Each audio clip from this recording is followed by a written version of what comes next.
This podcast is a member of the Place to Be Nation family. Visit us at placetobenation.com, the only place to be in your pop culture world.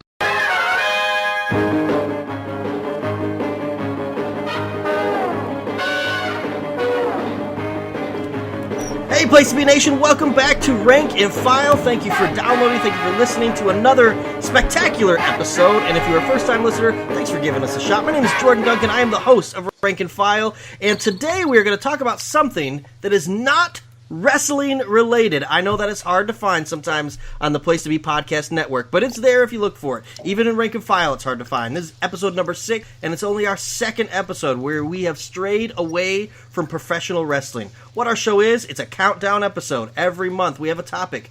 We bring in a panel of guests, we list our top 10, and we rank them 1 point for 10, not 2 points for 9, all the way down to number 1, which gets 10 points. At the end of the episode, I keep score, and we list our official Rank and File top 10 list.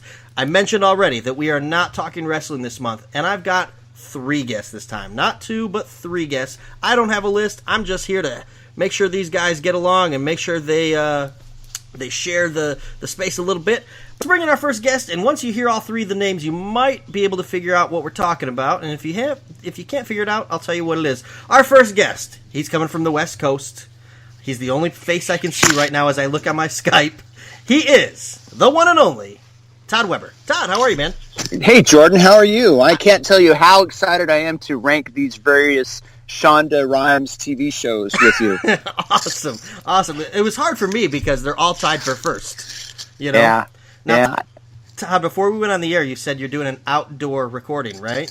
I am. I hooked up to my Wi-Fi network through my iPad, and I downloaded this program that allows me to talk to my friends on the East Coast and Central Michigan, and it's pretty rad, this new technology. I thought you were just a dirty liar, but then I distinctly heard birds chirping as I was doing my intro, so you're telling the truth. I believe you, Todd. It's a beautiful day here in California. It's a new day. It's a new day. New day. So, hey, thanks for coming back on, Todd. I'm proud to be a 2-time Rank and File guest. That's right. Speaking of 2-time Rank and File guests, he was on episode number 5, and I said, you know what? I can't do number 6 without him. He is Ben Morse. Ben, welcome back. Hey, man, you can't have the rank without the file, right? That's right. We really like filing, don't we? Oh, so much file. So excited to be back. I'm excited about our topic today. Speaking of filing, I told you guys I got a pedicure earlier today. So my nails are ready, my feet are ready. I'm just excited to get going. That sounds great. And our third guest is a first-timer, and I am excited to have him on. He's a guy that I've known for quite a few years, but I've never got to meet him, and I've never got to do a show with him. He's on Place to Be Nation. He's one of the hard-traveling fanboys. You can hear his voice on a lot of comic podcasts, a few wrestling podcasts, but never a show with me. First time on a show together, Mr. Greg Phillips. Greg, welcome to the show. It's great to be here, to finally be part of the Rank and File family. You know, we got to know each other over the years through fantasy wrestling drafts on an old blog that we went to. Yeah, so we were really cool. Yeah, we're just taking it up a notch today, talking about comics. That's right. Sorry, I don't mean to let that out of the bag. Spoiler! Come on, man.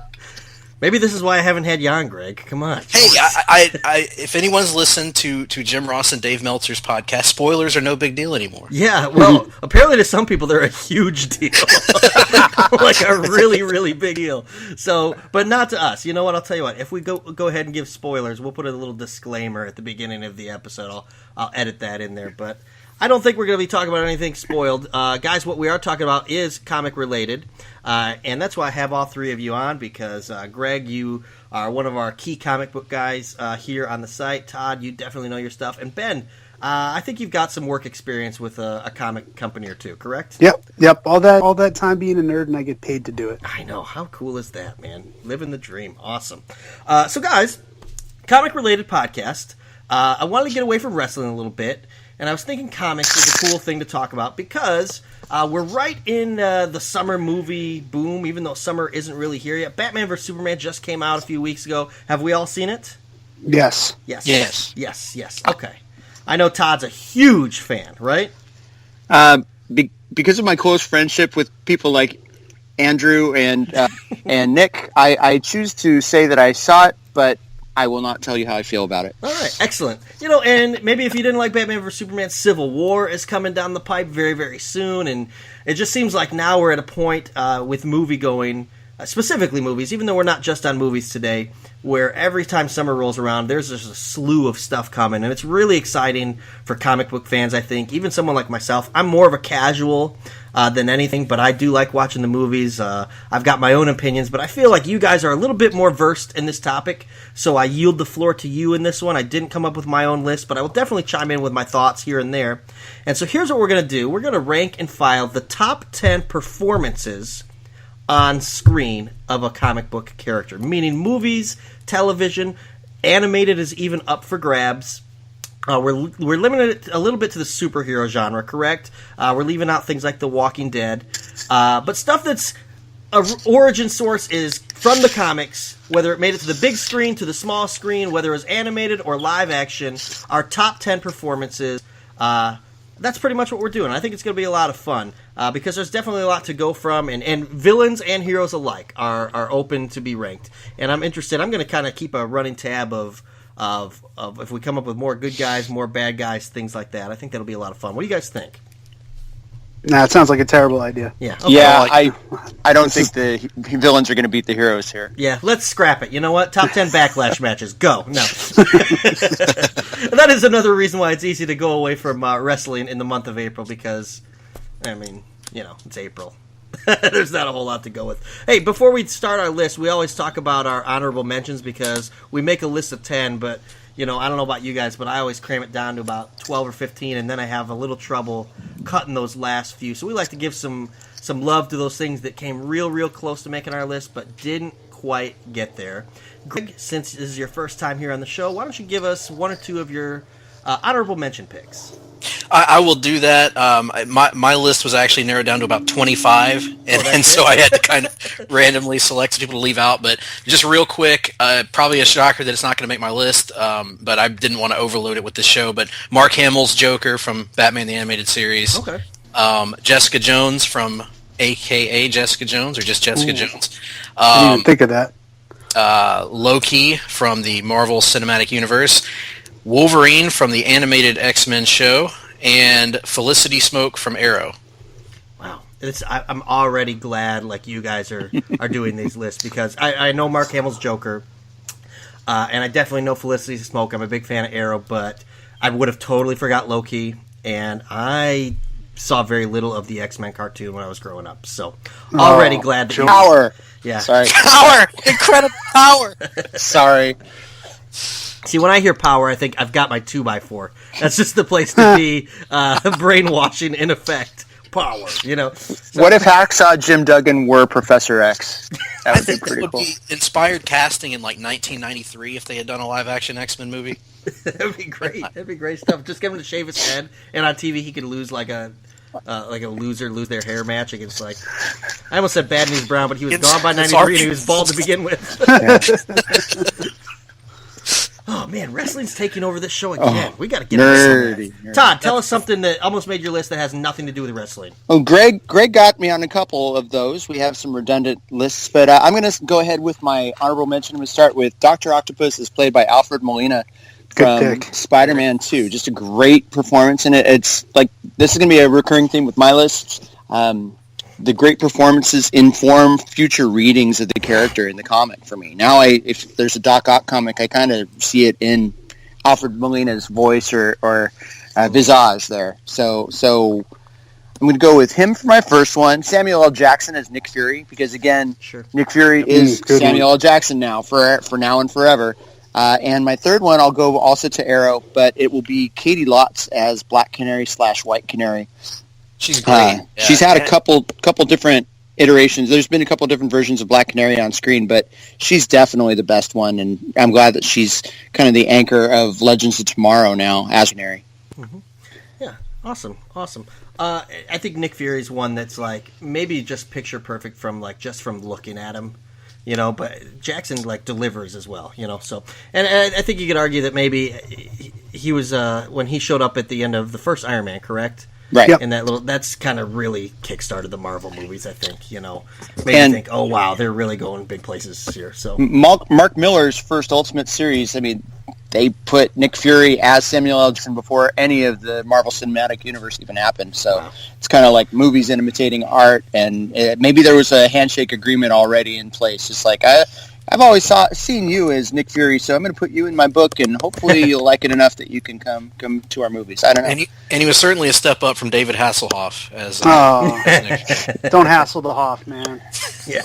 Hey, Ben, how about you, man? You got some stuff that just missed the cut? I've got a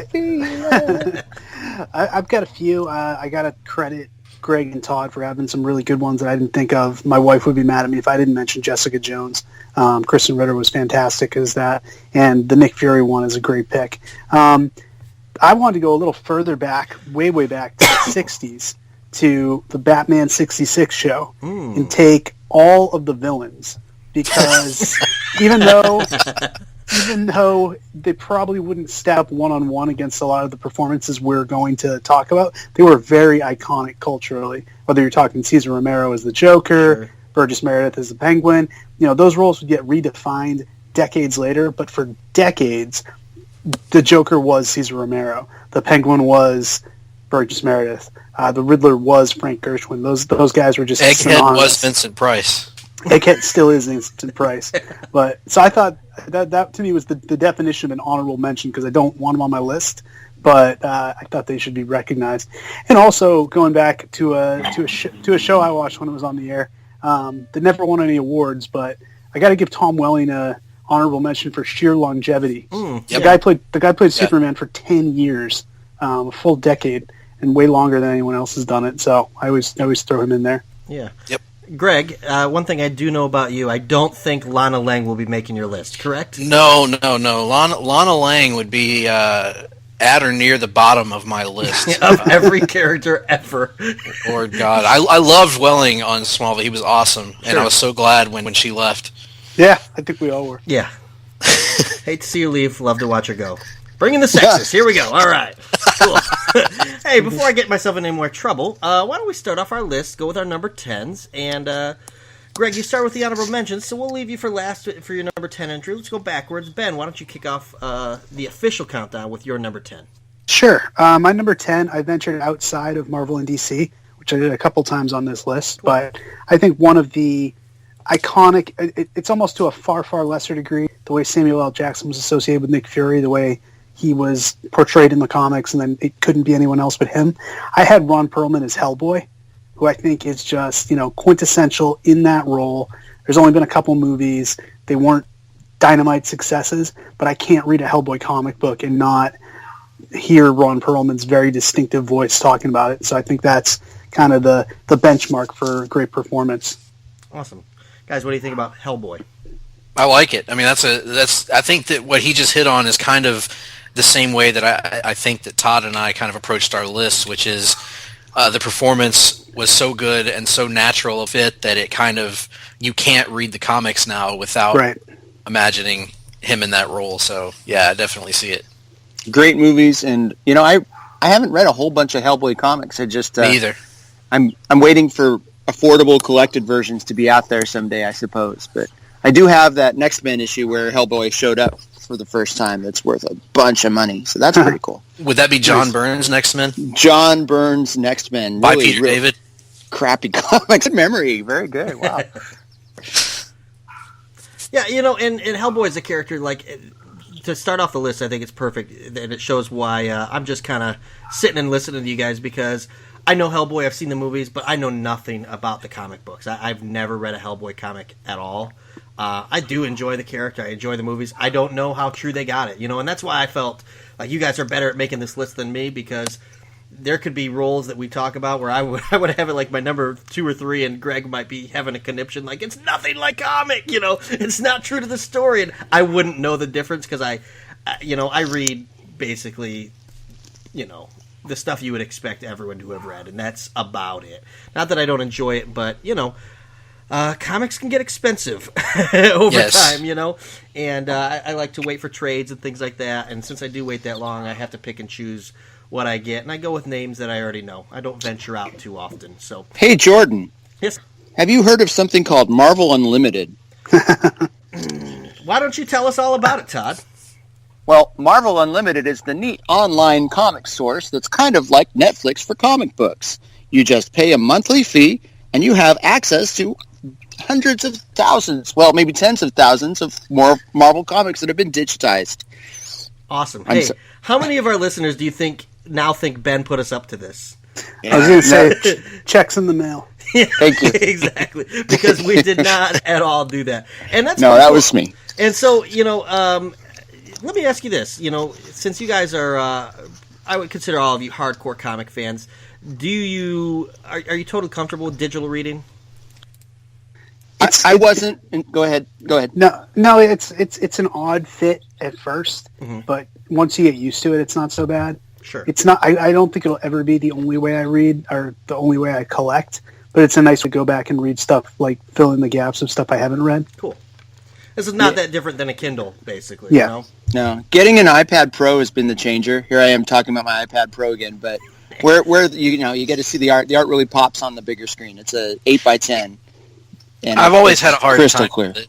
Like, it's still something, because I don't have a tablet, trying to read, I hate trying to read comics on my computer or on a phone or whatever. There's something to me about having the page, and I sound like an old timer, I sound like somebody from the 20s, but having the book in my hand and feeling the pages and all that, and the way it's laid out, and being able to, also I read comics probably a little bit differently than a lot of people. I tend to take a lot of time reading one page at a time. I'm very slow at reading comics, so I think that, I don't know, I just haven't ever taken to digital comics personally, or else I'd be all over Marvel Unlimited. I think you need at least an iPad to do it. Yeah. I think that's terrible of me to say because I work in the Marvel digital department. I should say, no, it's great on your phone or anything else. On your Apple Watch. Yeah. But really on, that'd be great on the Apple Watch. But no, it's a cool experience once you get it on the iPad on a screen big enough to resemble a comic. My WrestleMania flights, my flights from California to Texas were filled with Marvel Unlimited reading Miss Marvel and Squirrel Girl. So, I mean, geez. On the iPad Pro. On my Apple iPad Pro. All right, hey, sponsor of the show. Todd, since you're shilling up a storm here, why don't you go ahead and give us your number 10?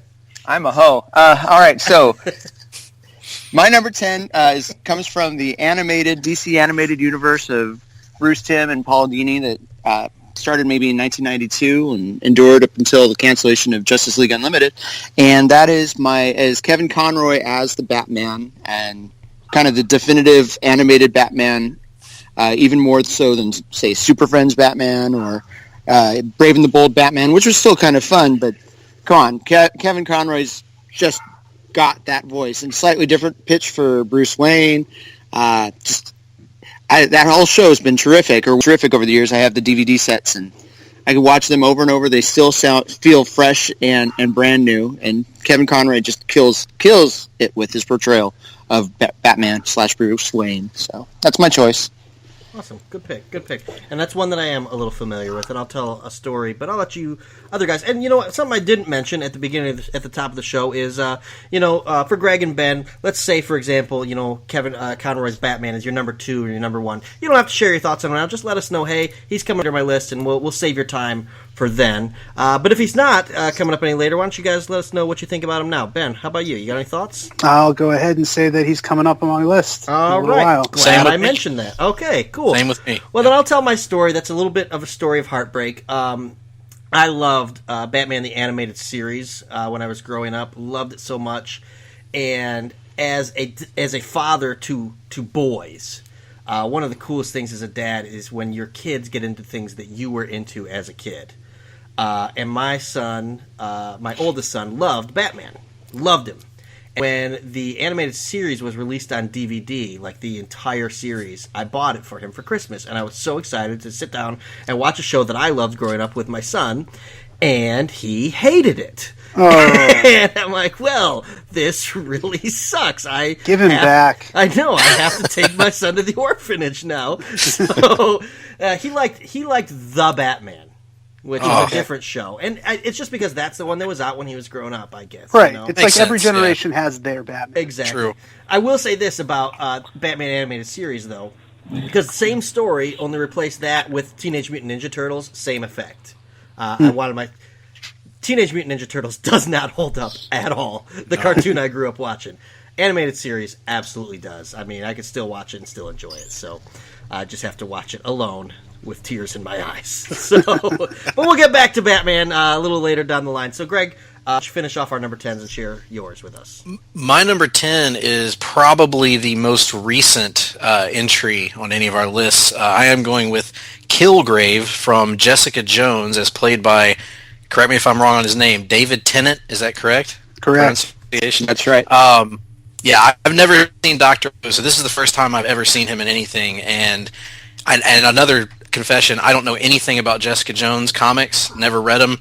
Don't know everything I know about Jessica Jones, and to a lesser extent Luke Cage, is because what my good buddy Nick Duke, my fellow hard-traveling fanboy, has told me, because he's a big fan of both of them. I really, really was blown away by Kilgrave. Way more interesting to me than the Purple Man had been in the comics I read when I was a kid, whenever he rarely appeared. But just a really haunting performance. He could go between being funny and entertaining and then be really chilling. And that's something that I kind of feel like a lot of comic book movie villains have really struggled at, is actually being scary villains. He was legitimately scary to me because of the psychological ramifications and all that. And just a really well-written character, well-acted character. And, I'm not going to spoil, how his fate ends up, but I hope that at some point we'll see him again down the line, whether it's flashbacks or whatever. Great. Todd, Ben, you guys want to chime in there? Great performance by David Tennant, but I wish he were actually purple. A lot of people were disappointed on that, but I'm dead on with Greg's pick. I think it was he really stood out on a show where everything was really good. He was the best part. So agreed. Right there with it. And how good are those Netflix Marvel series? They're so good, so street level, and they drop 100%, so you can just binge them that first weekend. Of course, I didn't, because I had a lot of WrestleMania stuff going on. But yeah, 3 for 3 so far. Both seasons of Daredevil and Jessica Jones have just been top notch. Todd, do you want a job? I know, good lord, this guy's I'm not trying. man. I get accused of being a DC fanboy a lot, but no, I think in the real world, Marvel's had a lot of adaptations that have been very, very successful, and I watch more Marvel content as far as. Oh, I'm going to stop now. Yeah, all right. But you know what? In all reality, I think that's one reason why I enjoy doing this show, because I talk so much wrestling on here. And the truth is, I don't like a lot of what I watch currently in pro wrestling. And so what I love about Rank and File is we're talking about the stuff we like the most. And it makes for a fun listen. It makes it fun to talk about stuff we like sometimes rather than criticize what we didn't like about something. And I enjoy it. So I have yet to watch Jessica Jones. I've heard good reviews. Now, tell me if you guys think this is accurate. I've heard it takes a little while to really get going, but once it does, it's like you I disagree. Really? Okay. Yeah, I think from the first episode you could be hooked. Excellent. And the end of the first episode is so intense that it really drops you right in. It was. I will admit that to me it took 2 episodes, and I was 2 episodes in. Because I thought 2 was a little slow, and then I think it was around episode 3 that it really kind of got going, and then once it got going, there was really no looking back. Well, to bring things full circle, I think that's around when Tennant comes in, right? So yes, I completely. Yeah, that's a big reason why it gets better. But I loved it from the first episode, but I definitely can see him coming in being a big measuring stick as well. That is the scary thing about these Netflix shows all being so good, is that, man, you just want to watch all of them in a day, and you just wind up wasting a lot of your time and realizing, I didn't have dinner tonight, but I watched 5 episodes of a show, so... And you know what? That's not just their comic stuff. A lot of their stuff is really, really good like that. But we're not talking about that. So, Greg, why don't you keep things going? Give us your number 9 as well. Oh, yeah, number 9. That would, of course, have to be, as I'm looking at my list now, wherever it is, there it is, The Flash, as played by Grant Gustin on television's The Flash. He has completely changed the way I look at Barry Allen, who, I always liked Barry Allen, but he was never one of my favorite characters in the comics. And Grant Gustin has really breathed life into that character in a way that is unique among really all superheroes, I think, on movies and television right now, in that I think that of all of them, he is probably the most likable of any of those characters. Just a pure... He's a good person, but he's not too good, if that makes sense. Like, he makes mistakes. He has flaws. He's relatable. And he's also a guy that really genuinely tries to do the right thing in life. And I just find it really an inspiring performance pretty much every week from him. Even if the episode misses, he never does. So I'm a big fan of his performance. And now it's kind of done, even retroactively, with a Barry Allen that's drawn completely different from the way Grant Gustin looks. I still hear Grant Gustin's voice now when I read his dialogue. So yeah, I'm right there with you, man. I was not a Barry Allen fan going into this, and I've always been a huge Flash fan, but I was always a Wally West guy. Grant Gustin's the first Barry Allen that I've really fallen in love with. And the thing that I think makes it work, he's an honorable mention on my list, but I think what makes him work and the reason he does such a good performance is he's having more fun than maybe anyone else on TV or movies. He genuinely enjoys playing this character. Absolutely. I have him coming up on my list at number 6, so we can talk about him now. I love this performance. It's a totally new thing for me, though, because it doesn't feel necessarily like the Barry Allen I grew up with or read about saving the world in the crisis, or the straight-laced with the bow tie, always late for everything, a little more sciencey. But he's relatable. He's joyful. He's basically what I've always meant Peter Parker should be on screen. Kind of just sensitive. You get him. He's totally out there. As far as he puts himself out there. He is just, to me, it's almost like they took the Wally West from Mark Waid and Jeff Johns runs and kind of put a little bit of that character into Barry Allen, but still kept the police scientist angle and the Iris West. And it's a new thing. It's been a great show, and it's been a nice counterpoint to Arrow, which was always pretty good. But the Flash I like a little better, just overall, because it doesn't get me down. It's not as dark as Arrow has seemed to be, although Arrow's a fine show too, and a lot of great things have come from that show. So, great performance by Grant Gustin, and he's a good ambassador for DC. Yeah. This is one I can actually chime in on a little bit, because I watched The Flash, and I really do like the show, and I think, Todd, you hit on what I like about the two shows together is they complement each other, but they're also very, very different shows. Like Flash is going to be fun, Arrow's going to be a little gritty.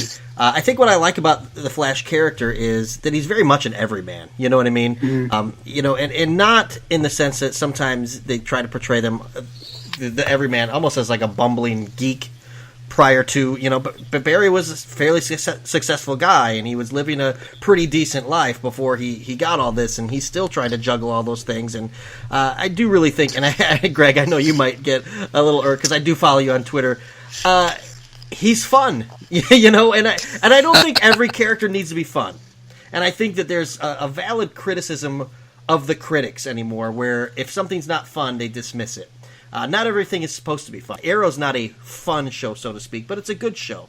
But The Flash is really effective as a fun show, and he's the key to it, and he holds it all together, and I really, really like him. He probably would have been on my list if I had made one, and it's a show that I get to watch with my son, which, as a dad, is a big deal, and he likes it just as much. It's so funny watching him.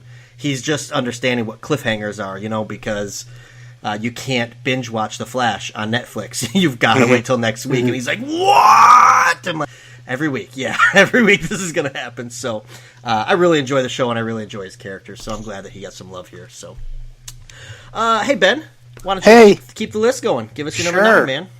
For my number 9, I tried to be a little practical. On some of these picks, they're very personal, and they're just the ones I feel deserve there. On some, I tried to look at the bigger picture. What franchises have made a big impact and who is responsible for that impact. So in looking at this one, I kind of looked at the revival of the X-Men films since they went back with First Class and have renewed the franchise after it got kind of killed off with X3. And I think the breakout performer of the new trilogy or quadrilogy or whatever it ends up being is Jennifer Lawrence's Mystique.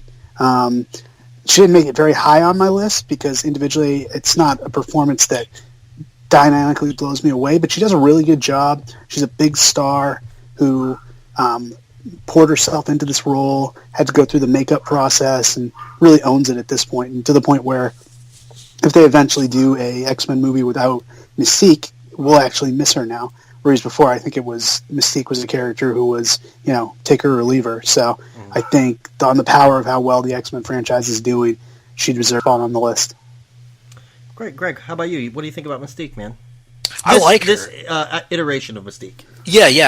I think they've done a good job with making her seem relevant. Probably, I don't think that she's kind of stood out to me as much as maybe Fassbender has as Magneto, but she's been really good. And it's interesting because there seems to be a blowback amongst some of the hardcore X-Men fans about the fact that the movies are making Mystique such an important character. Right. But to me, I grew up an X-Men fan, and Mystique was rarely around, but it doesn't bother me. I just want to see good movies, and I feel like all of these kind of, I guess all two of the revamped X-Men movies have both been really good, and she's been one of the best parts of both of them. Yeah, and I agree that Fassbender is, pardon the pun, magnetic in his role.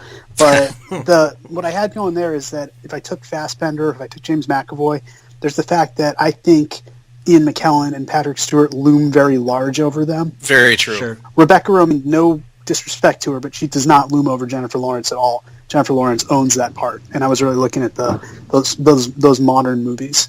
Agreed. Cool. Yeah. How about you, Todd?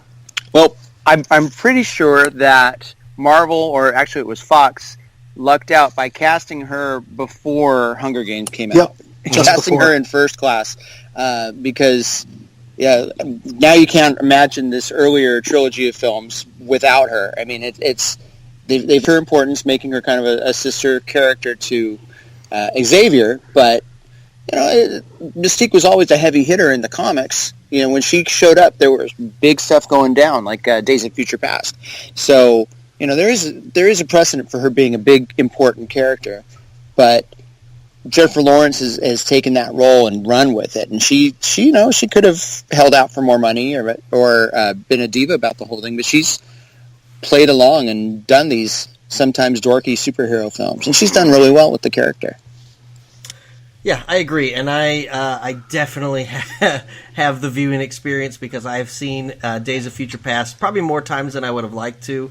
This is just a funny personal story. You guys all know that a little over a year ago, I was in China. Right around this time, I was adopting my daughter, and a lot of that time was spent in the hotel because of the culture barrier and the language. Didn't understand a word, so we would spend time in the hotel, and there was like 2 English-speaking channels. One was ESPN, one was HBO. And HBO China really, really likes X-Men movies. And I saw X-Men 3 and X-Men Days of Future Past probably 9 to 10 times in the 2 weeks that I was there. And that's perfect because one of those movies pretty much erases the other. Yeah, exactly. And one is significantly better than the other. Yeah. So I just thought it was so wild. Like, we'd turn on the TV, we'd get back from whatever we had to do for the day, and be like, oh, another X-Men movie is on it. So, I don't know. Ben, maybe you can do some digging and find out if the X-Men are massive in Guangzhou, China. Oh, they've always been big in the Asian markets. All right, well, there you go. That explains it. So, yeah. And wait till Jubilee next movie. I mean, it's going to be huge. Might save that for Chinese New Year with fireworks and all kinds of celebrations and things like that. So, who has not given their number 9? Is it you, Todd? That would be me. And right. we returned to the small screen from 2000 to 2010. The WB network, which eventually kind of merged with UPN and became the CW network, had a show called Smallville on. Mm-hmm. And we mentioned Tom Welling's longevity as Clark Kent / Superman. He was great role. I didn't like the way they necessarily wrote him all the time, but he did a really good job with the role, and he eventually, he can retire. He doesn't ever have to work again. He was eventually a producer on that show, and he made a ton of money, plus syndication rights. So, but my pick is not Tom Welling. It's actually Michael Rosenbaum as Lex Luthor. He might be the definitive live-action Luthor. Clancy Brown did a really good job with the animated Luthor, but Michael Rosenbaum made Luthor a little more sympathetic, but was straight up evil, was funny at times. Didn't like the pairing of him and Lana. I don't think anybody did, but he really had a heel turn there, which was pretty cool. So he and went all out and shaved his head, and I think he was pretty brought a lot of weight to the role. That could have been, you think about Lois and Clark, their Luthor was terrible.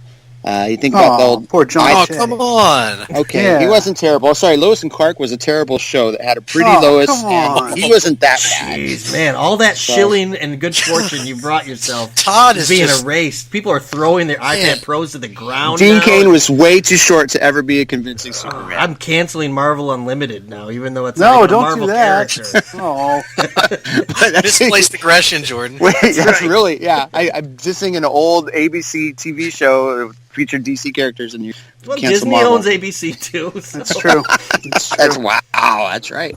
So anyway, I associate Lois and Clark with an ex-girlfriend, so that's probably where my projection is. There's your misplaced aggression. Yeah, there it is. Sorry, Dory, you made me hate that show. So, all right, I'm glad she's listening. That's really Yeah. nice of her. Yeah. there's appreciate you literally no chance she's listening at this point. So anyway, At this point. Rosenbaum on Smallville was tremendous with his cool house that they reused for the first couple seasons of Arrow, right? I think. Yeah. Yeah, so- that's right, yeah. Oh, was Yeah. it? Okay, cool. yeah, same house. That was Queen Manor. So yeah, that's my call.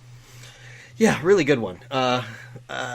I did watch all of Smallville from start to finish, and there's times on that show where you think about bailing, isn't there? Oh God, You God, know, yeah. and I'm kind of glad I stuck with it, And I know It some got a people. lot better in the last few seasons. It really did, Yeah. yeah. I mean, it's the middle part. A lot of shows it's the end where it just kind of limps to a finish. But I think Smallville, had they canceled it about midway through, we would say the same thing. But it kind of re-energized itself, Yeah. and I'm glad it got the time that it did. And Lex and Clark, I think, really play off each other really, really well. I can't imagine the show without either one of them. And yeah, great choice. What do you guys think?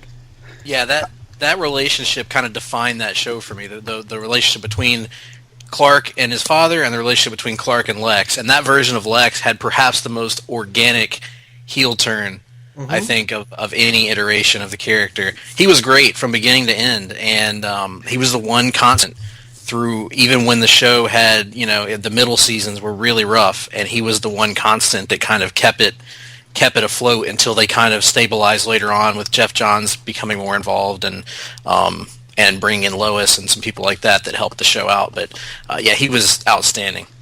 And how good was Lex's dad on the show? I was going to say that too. John Glover Lionel, was.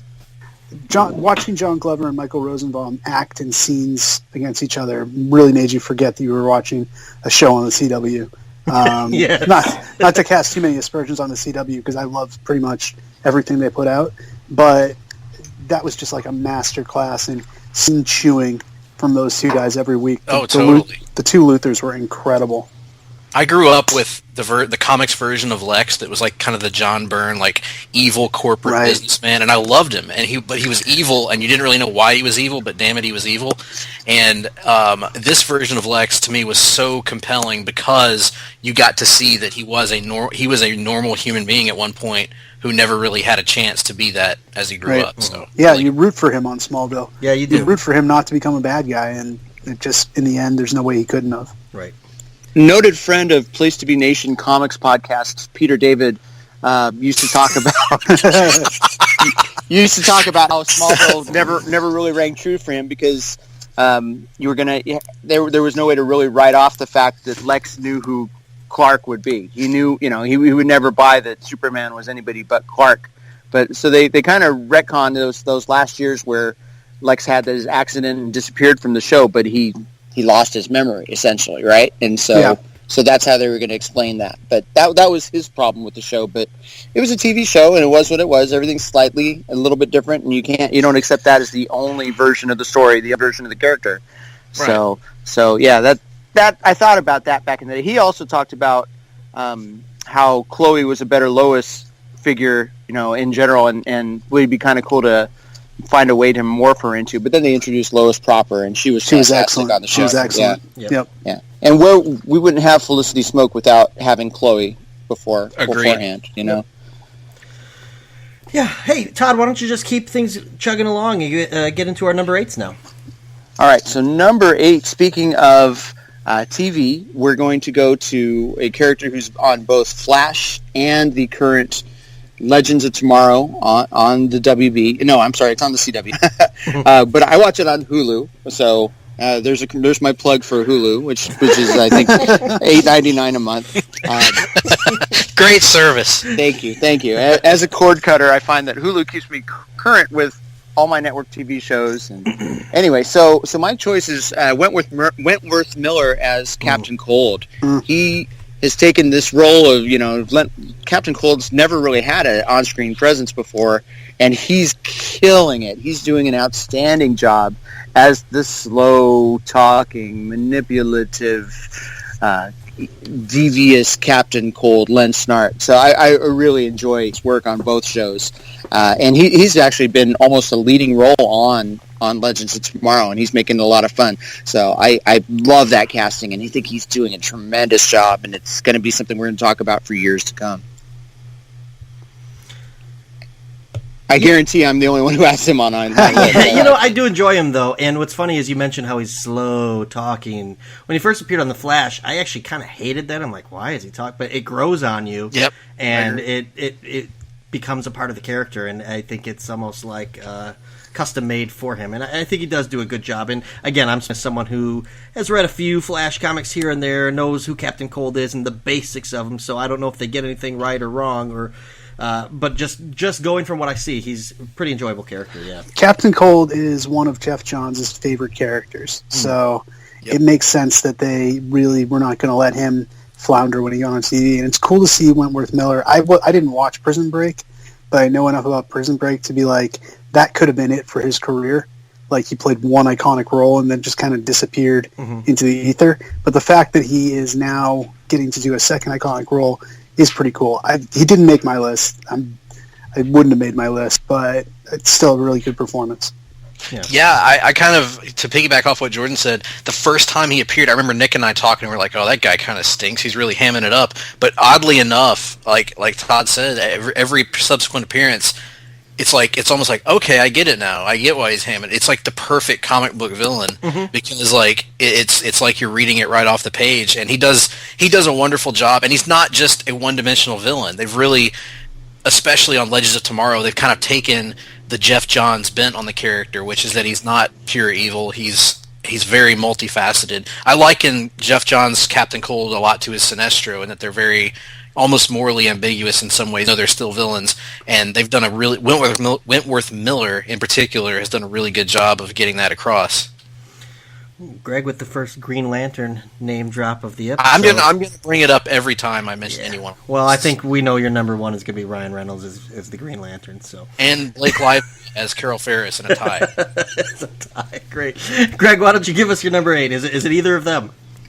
It is not, because they're higher up on the list, of course. But number 8, I have Lois Lane from Smallville, as played by Erica Durant. Nice. Great pick. She was outstanding. I almost, much to Todd's chagrin, put Terry Hatch's Lois on my list. She was my first childhood crush, first of all, and second of all, she was just tremendous in the show, in my opinion. But yeah, Erica Durant's kind of elevated Lois to a level that I don't think that she's ever really reached on the big screen. I mean, not to knock any of the actresses except Kate Bosworth that have played her before, but so bad, dude. Nice shot. The worst. But Smallville gave us Lois as I read her in the comics. Because Lois was always weirdly enough, one of my absolute favorite comic book characters. No powers, no, martial arts abilities or whatever. Just the fact that she was the smartest person in the room more often than not, and she had to use that ability, and she was completely brave, never shied away from danger. In fact, ran into the face of danger even when she was told to. And that's something that the Smallville version kept and emphasized, while also keeping her attitude that made her interesting in a Superman world that was often filled with goody two-shoes characters, so to speak. It was great that Lois was always willing to speak her mind and didn't really care if somebody got their feelings hurt in the process. So I loved her character and how she grew over the course of the last 5 seasons of Smallville. She kind of grew from this kind of angsty, angry, didn't care about Clark, and then over time you see them fall in love. And again, I use that word organically. They organically made me care about Lois and Clark's relationship, and I just can't say enough about how well she she did in the show, to the point where I was actively hoping she had a shot to do it on the big screen, which didn't come to pass. I really couldn't have said it any better. I think Greg said everything that needed to be said, so I won't try. The only thing I will say is that, Jordan, you noted earlier that there was a point in the middle where Smallville seemed to get good. Mm-hmm. I think you can directly track when Erica Durant started on the show to when it really started getting good, and that's no small thing. Well, and I think what Greg mentioned too, it really pinpoints it, is Smallville suffered sometimes from being a little too sugary with everyone, and she brings like spice to it. You know, just a little variety is enough to mix it up, and she's not just, like Greg said, a goody two-shoes. You know, she's willing to get in some trouble, and she's willing to cause some problems, and not just be the damsel in distress, Great character. 10 years. Well, she was only on it for 5 or 6, but yeah, like the back half, basically. Think about, we had a TV show that featured Superman for 10 years, 230 something episodes. I mean, wow. Yeah. I never would imagine that as a child. I always tell people. I always tell people. I say, you know how long Seinfeld was on? Smallville was on longer. Wow. Smallville was the more successful show. And those were hour-long episodes too. Yeah, and it's amazing. It's I almost feel like it's kind of unfortunate because this current explosion of superhero TV shows between Marvel's Agents of S.H.I.E.L.D., Agent Carter, Arrow and The Flash and Legends of Tomorrow. I almost feel like Smallville has been kind of forgotten in a lot of ways, and I think that's kind of unfortunate because I think without Smallville, I think a lot of that wouldn't have been possible. Mm-hmm. Oh, for sure. I agree. I don't think we get Arrow without Smallville. Oh, definitely not. And it has a sentimental place in my heart. When my wife and I started dating, that was one of the things we had in common, was we both liked that show a lot. And she worked for the WB store, so she got a lot of cool swag back in the day. So it was kind of a neat connection to have. And we kept watching Smallville for another 5 years after we got married. It was pretty cool. Yeah, same thing. I watched with my wife as well. My wife has just texted me, even though we're in the same room, to say Seinfeld is the more successful show. Get it together. Right. Coming soon to Place to Be Nation, the Smallville rewatch. Yeah, right. Yeah. Oh, I actually, me and a buddy were blogging about Smallville when it was on the air, so I would love to step back into that. I'm positive I have at least 7 or 8 of the seasons on DVD somewhere in my basement, so we can make this happen, fellas. It's coming to Netflix in a couple months, as I understand. So. Oh, awesome. Oh, cool. Yeah. That's awesome. I feel like something just happened here. Yeah, right? That could be a thing. Right, we've just officially launched our next big project. If it's on Netflix, we could all watch it on our iPad Pros. Yeah, somewhere in Rhode Island, Cindy Rosaro's rewatch sense just went off. Yeah, he just turned heel. He's our Lex now. Hachi Machi. All right. Oh, gosh, I got a little lost. Who are we at? We're on number 8 I believe still. we need Ben's number 8. Yeah, we need Ben's number 8, so go ahead and give us that. So my number 8, I think this is kind of a cool one because it's someone who, before this character made their cinematic debut, you never would have even thought, oh, there's a need for them. They're a supporting character, but not even like a love interest or anything like that. But this one guy made this character such a fun part of 3 movies that I picked J.K. Simmons as J. Jonah Jameson. Oh, cool. I think it's just, I think he just, like some characterizations are, they come off the page, they redefine them a little bit, they put the cinematic spin on them. But J. Jonah Jameson, the guy you read on the page was exactly the guy who showed up on screen. Yeah. And it was amazing, from the way he looked, to the way he talked, to the way he, it was beautiful. And I think he's playing Commissioner Gordon now in the DC universe, but that's going to be tough for me to see him as anyone other than J. Jonah Jameson. Brilliant performance. He's a good enough actor. I think he can pull it off. But boy, Probably. What a great, great performance. And he, again, 100%, he was J. Jonah. Wow. There's an argument to be made that he was the best character in those movies. All 3, as far as everybody who was in everything. Collectively, yeah. Yeah, I agree with that. Sure. Yeah, I don't think that... I think you could make a pretty strong argument for that, because the other characters, had some definite... ups and downs. Yeah. Hills and valleys. Sure. Yeah, for sure. Yeah. Bruce Campbell, right? Didn't he play different characters in each one? And Randy Savage, of course. Yeah. Randy. Crusher. Let's forget. Awesome. But I really like JK. He's one of those guys that I hear his voice now as well when I read the comics. So iconic. I'd almost say you heard that voice before he said it. Yeah, that's and then fair. he said it. You're like, "Yep, that's exactly what I always heard." Good, well said, Jordan. That's exactly. Does anyone remember? I haven't watched the show in so long. Does anyone remember what Jay Jonas sounded like on the '90s cartoon? Because Very I feel similar. Like similar. Yeah. Very similar to J.K. Simmons. Awesome, cool. That's a cool entry. Yeah, Even back to the old 60, whatever it was. What year was the original animated series? The 63, 60 64. something. Yeah. Yeah, same characterization, same voice. I mean, it's been very consistent, which is nice. It's nice when you get a character that's really well defined and they don't tinker with it to just get a little cute with it. They just say, "This is what it is. Let's do it this way." That's always nice. So. I have a friend who's a Hollywood actor, and he always tells me not to talk about him.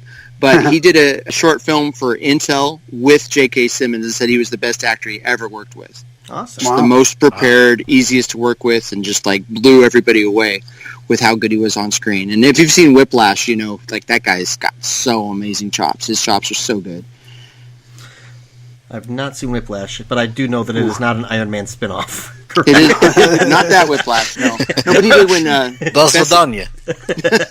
Oh, Mickey Rourke. Oh, guess what list he's going to show up on later? Yeah, I think I know. All right, cool. Hey, Ben, why don't you just go keep on moving along and give us your number 7 then, man? Well, Greg was too afraid to pull the trigger, but I'll go ahead and do it. Terry Hatcher is my number 7 as Lois Lane. As good as Erica Durance was as Lois Lane, I think Terry Hatcher did it about a decade earlier. She was the first one. Margot Kidder was good in the movies, but she didn't really bring all the stuff Greg was talking about. As a kid growing up, I had really liked Lois's character too because she already knew Superman's identity. She was very scrappy. She held her own, and I think Terry Hatcher was the first one to really be the equal of her Superman on screen, where you could buy that, all right, this is someone who Clark Kent, Superman, would be interested in, who he would consider worthy of giving up his identity of being with. Just, it worked so well, and I think she was the first one to really do it. So her and Erica Durance, to me, both did a great job, but Terry Hatcher wins just by virtue of getting there first. It's the attitude, man. She had the attitude down pat. She was so self-confident, and yet, to me, that show was all it was her. That was her show. She stole every scene she was in. And not just from my childhood crush on her, but just she really did steal every scene she was in. She fit the character perfectly, defined it for me growing up, and I'm so glad you put her on your list. She also, to harken back to the days of when Lois had her own comic as Superman's girlfriend, Lois Lane. The thing I liked about Terry Hatcher is she had comedic chops too, and she wasn't afraid to look a little foolish sometimes. That whole cast was really good at that. Yeah. They were really good at that, and that's I have definitely a place in my heart for Lois and Clark. Although I will say I did try to rewatch it a few years ago, and it definitely does not hold up to your memories of it. But I'll go to bat for that show as being important. I almost put Lane Smith's Perry White on my list, but good. Yeah. Did not watch the show, so I'll just say this, and I'll let Todd share his thoughts. She'll always be Sidra to me. They're real and they're spectacular. That's right. But yeah, you just go to, gentlemen, go to Google and click the images tab and type in Terry Hatcher Superman cape. I know exactly that's the iconic thing I have from that show. I mean, I didn't watch it a whole lot. It was more, it's selective forgetfulness. I just don't remember it very well. But shoot, I do see that she had the attitude. And I always visualized at that time, Sandy Bullock was coming up in the movies. Like, if they ever make a movie version of Superman that's going to be good again, a 90s revival, not the Tim Burton, Nick Cage fiasco, but there's a great documentary out on that. But Sandra Bullock would have been a great Lois Lane at that point, but based merely upon Terry Hatcher doing really a good job on the TV show. Interesting. And we've got something to Google later as well. Awesome. So, Tom, give us your number 7, man. All right, so still sticking around Superman, and this would normally get a much higher rating for me because it was for years and years before this current slew of Marvel awesome movies and DC hit and miss movies. This was a terrific, iconic casting, and it was Christopher Reeve as Superman from the 1977 Superman and 1980s Superman 2. There were 2 other sequels that we will not talk about. But Christopher Reeve as Superman was a great casting choice, inspired casting choice. I didn't necessarily see him every time I read, say, a Kurt Swan Superman comic or a John Byrne Superman comic.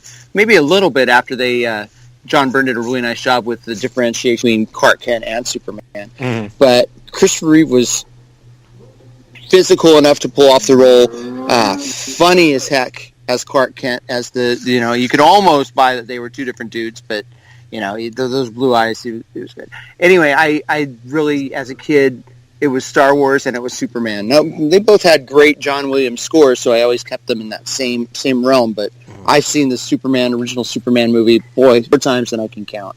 And Superman 2 I actually liked a little bit more for a while. And then maybe overall, now that I've seen the Richard Donner version of Superman 2, I like that. That gives me the nod. Superman, the original one, is pretty good until he spins the Earth around, and it's like, oh no, she's not worth it, man. She's not. Especially Margot Kidder version of was. There were some things where she was cool and funny, but man, I guess 70s had a much different standard for beauty, I suppose. Do not Google Margot Kidder's Superman cape. Shots fired. Google Margot Kidder teeth. Oh man! Ugly American Todd Weber has raised his class. So Christopher Reeve. I always had Superman as I before you had all this comic book T-shirts and things like that. Even in high school, which was the late 80s and early 90s for me, Superman was my guy. I had Superman merchandise and Superman everything, and eventually named my son Evan. His middle name is Christopher, after Christopher Reeve. Awesome. Oh, that's nice. Yeah, cool. I couldn't name him Kal-El. I wouldn't get a with that. Yeah. So that was my little Superman thing. But nowadays I don't relate to Superman as much, just because we haven't had a good Superman in a long time, folks. Maybe Earth Superman. And even in the comics, we haven't had a ton of great Supermen lately. So, what do you think, Greg? I'm with you. Christopher Reeve is I was the same way. Superman was my first introduction to comics when I was a kid. Sure. And Christopher Reeve Superman. I mean, believe it or not, and this is going to sound weird, but the first one I remember seeing was The Quest for Peace, which is horrible. Don't ever go back and watch it. But when I was a kid, I thought it was the best thing in the world. And Chris Reeve was the main reason for that. Like, he was so, it was almost like Hulk Hogan and wrestling at the time. It was like these 2 figures that were, so inspirational to me when I was 4 or 5 years old. And, of course, over time, your tastes change. But I still love going back and watching those first 2.5 Superman movies, including Evil Superman and Superman 3, which is awesome. It's supposed to be kind of bizarro-y, but yes, and it just when he blows out the Olympic torch, phenomenal. But I really enjoyed Chris Reeve's performance, and I agree with you about even in the comics. I think there have been good Supermans. I think there have been good Supermans, but there has not been a consistently, I guess, good and iconic Superman in a while. Brandon Routh wasn't bad, but he didn't get a hit anything. So I don't fault him. I think he did as much as he could with the Superman Returns. And he was told to do a Christopher Reeve impression. Which that's on Singer. So, but you just think about the end of Superman 2, where he's making amends for him letting down the country. You see the scene of him flying with the American flag. That gives me chills every time. It's so cornball. It's so cheesy. He's smiling, carrying the American flag back to the rotunda of the White House, and it gets me every time. It's just that's so cool. That's so pure Superman. The one where he breaks Zod's hand is gets me to this day because he's so nonchalant about it. Almost like Alec Guinness in Star Wars, how he's just nonchalant about everything. I just love it to this day. I think what Todd was saying about, the fact that, look, Superman's a character who only works, in my opinion, if you really, really buy in on the fact that he's this incredibly powerful, but more than that, incredibly good, uncorruptible, just the best person you could ever meet. And for me, Christopher Reeves is the only one who ever made me think, okay, yeah, that makes sense. Tom Welling a little bit, once in a while, but Christopher Reeves just consistently, yes, he must be the best person in real life, because there's no way I buy that he would do anything wrong ever. And I have him higher on my list, actually, but I'd say my piece now because I think that's what you guys are going. I'll reveal where he falls later, but I I love Christopher Reeves as Superman. I think he set the standard for every cinematic portrayal of a superhero to come from then, because he got so into the part. He made you believe that, he made you believe a man could fly. A man can fly. Yeah, but he also made you believe that someone could be good enough to be a superhero. And any superhero characters come out from Batman to Iron Man, I think owes something cinematically to Chris Reeves. And, they got the Kent relationship right the first time, where Jonathan Kent instills that morality in him. You've got a responsibility, son. He didn't say with great power comes great responsibility, but he implied it. And he just said, you're different. You have this. You owe it to the world. You don't owe it to anybody that you're getting in the current Superman scenes. You may be... I have a friend named Russell who thinks that this is a slow burn, that you're going to eventually see Superman start to take the weight of the world on it. But, the current version of Superman that DC's putting out, where he's conflicted and brooding all the time, there's a little bit of conflict, but he was raised by John and Martha Kent, and they told him what to do. He said, you're different, and you've got to do these things. You have this amazing power, and you are supposed to be here for a reason. So, yeah. Boy, they got it right the first time in the casting and just the clear vision of those things. And times have changed, I understand. It's a different Superman for a different era, but I don't think the current director of the DC movies loves Superman and has an affinity for the character. I think he was trying to get his way into Batman. First Superman feels more like a Batman movie to me. Yeah. Man of Steel, sorry. So, and it's not a terrible film. It's just got a little bit of things that keep me from putting it on the level of at least where I feel warmly about it, like I do with Superman 1 and 2. So I think just he did such a great job, and it's, again, iconic. He was the 70s Superman. The costume's a little bit different, and it took maybe John Byrne making him look a little bit more athletic, a little bit more big. You see the Alex Ross does the same thing, where he's got more of a larger-than-life presence in his covers and in his Kingdom Come work.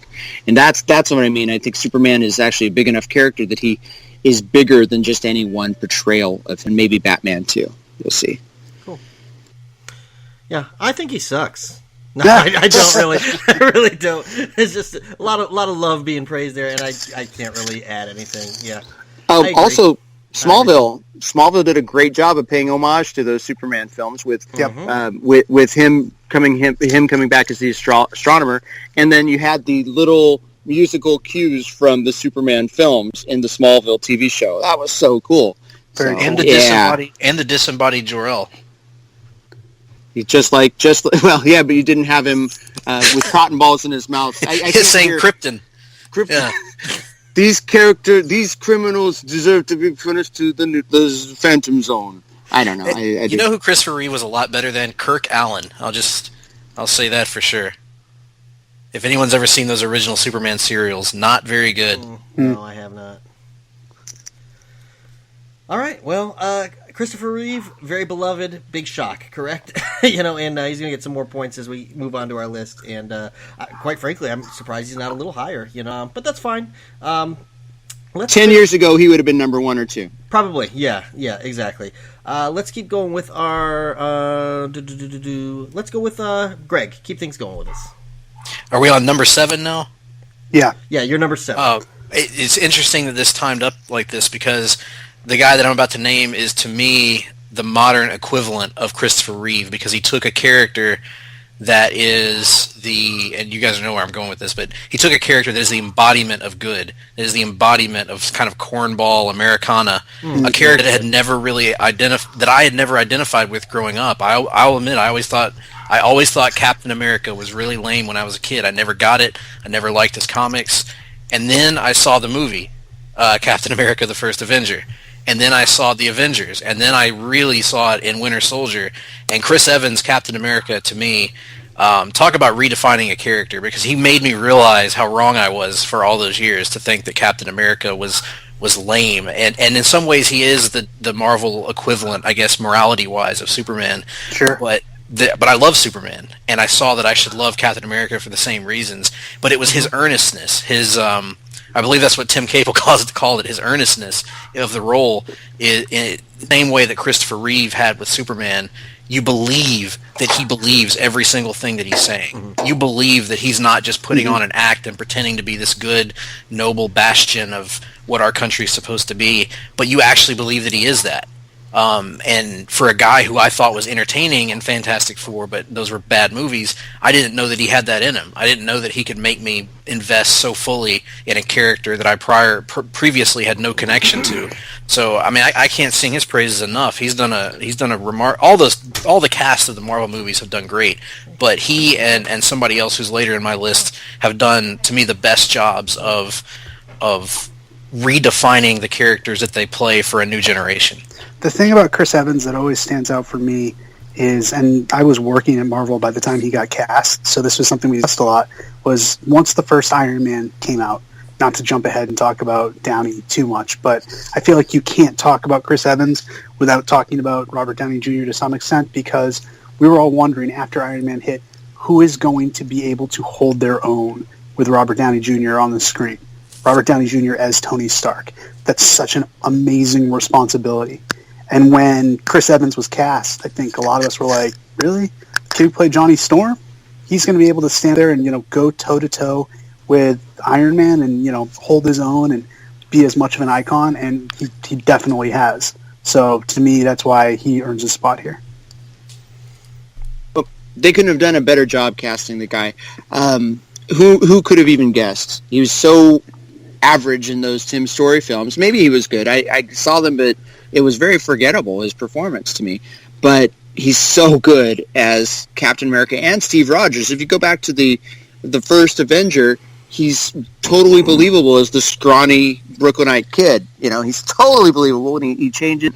I enjoy it quite a bit. I really think that he brings a weight to him and an old-fashionedness. I always thought Captain America would have to have a squarer jaw, be a bit brawnier, but yeah, he's just this old school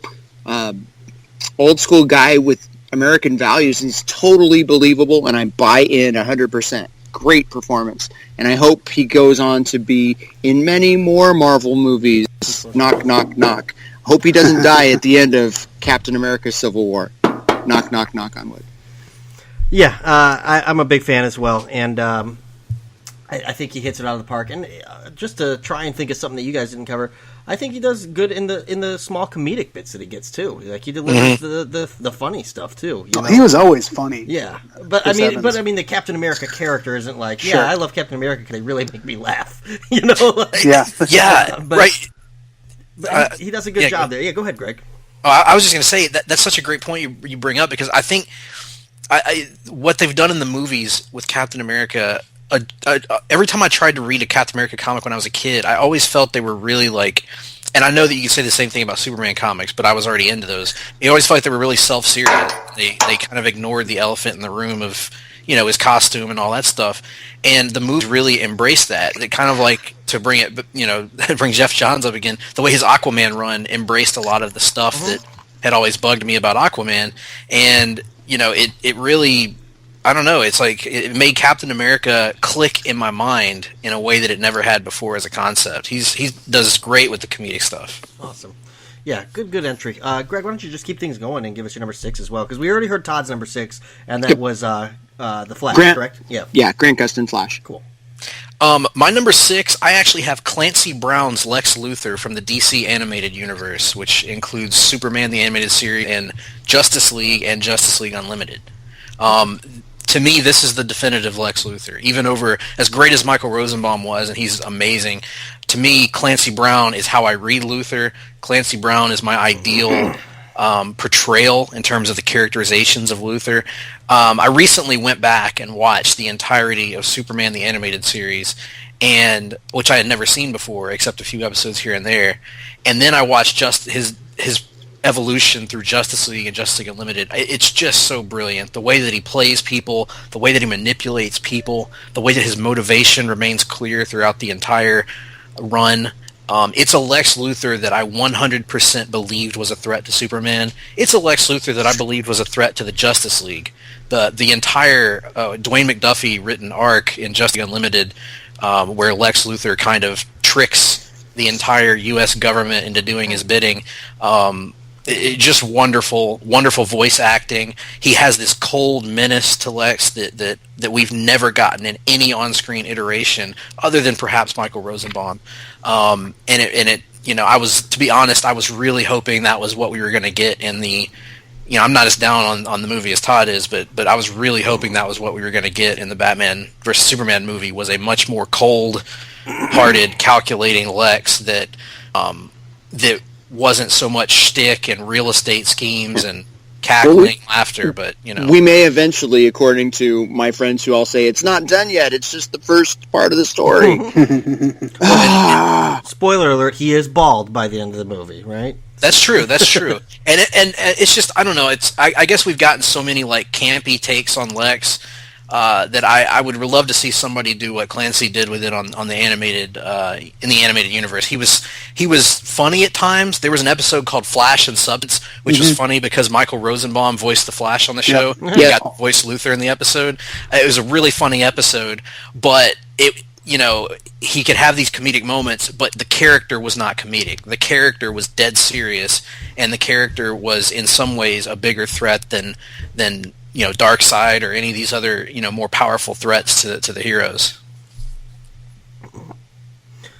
Yeah, I've never seen the Superman animated series, but I have seen. I don't know if I've seen all of the Justice League, but I've seen a good chunk of it, and it's really good show. I mean, not just for an animated show, but just a really good show, period. Yep. And I think, Greg, you said it best in the sense that you buy Luthor as a threat to all of them, which delivers. Because the biggest knock that people have on Superman, fairly or unfairly, is, well, he's got too many powers, who can hurt him, things like that. And so if you can present people as threatening to him, I think you've done a good job of delivering a character, and they really do a good job there. And there's actually, going off topic, there's a really great scene in the Justice League animated series where Superman is just pummeling Darkseid, or I think... Who? Shut up, Darkseid. Thank you. And well, I said it wrong, and then I'm like, wait, is that who it was? Am I mispronouncing because I got it wrong? But he's just pummeling him, and he's kind of revealing, like, you know what, I haven't even tapped into my power, which is totally unrelated to what we're talking about. Just got me thinking about how great the Justice last League. episode, actually. Yeah, just got me thinking of how great Justice League was. So show. I think you could list just characters from that show, and it could fill out our list and would be just fine. So. Yep. All right, great so show. we've already heard Todd's number 6. So Ben, finish off our number 6s. All right, for my number 6, we talked a little bit about, when we spoke of Samuel L. Jackson, Nick Fury, the relationship between the comics and the movie, how one influences the other. And again, from someone who works at Marvel, I don't think we saw anyone from the movies go back and influence the comics as much as Tom Hiddleston did as Loki. He went from just being, he could have been such a forgettable villain.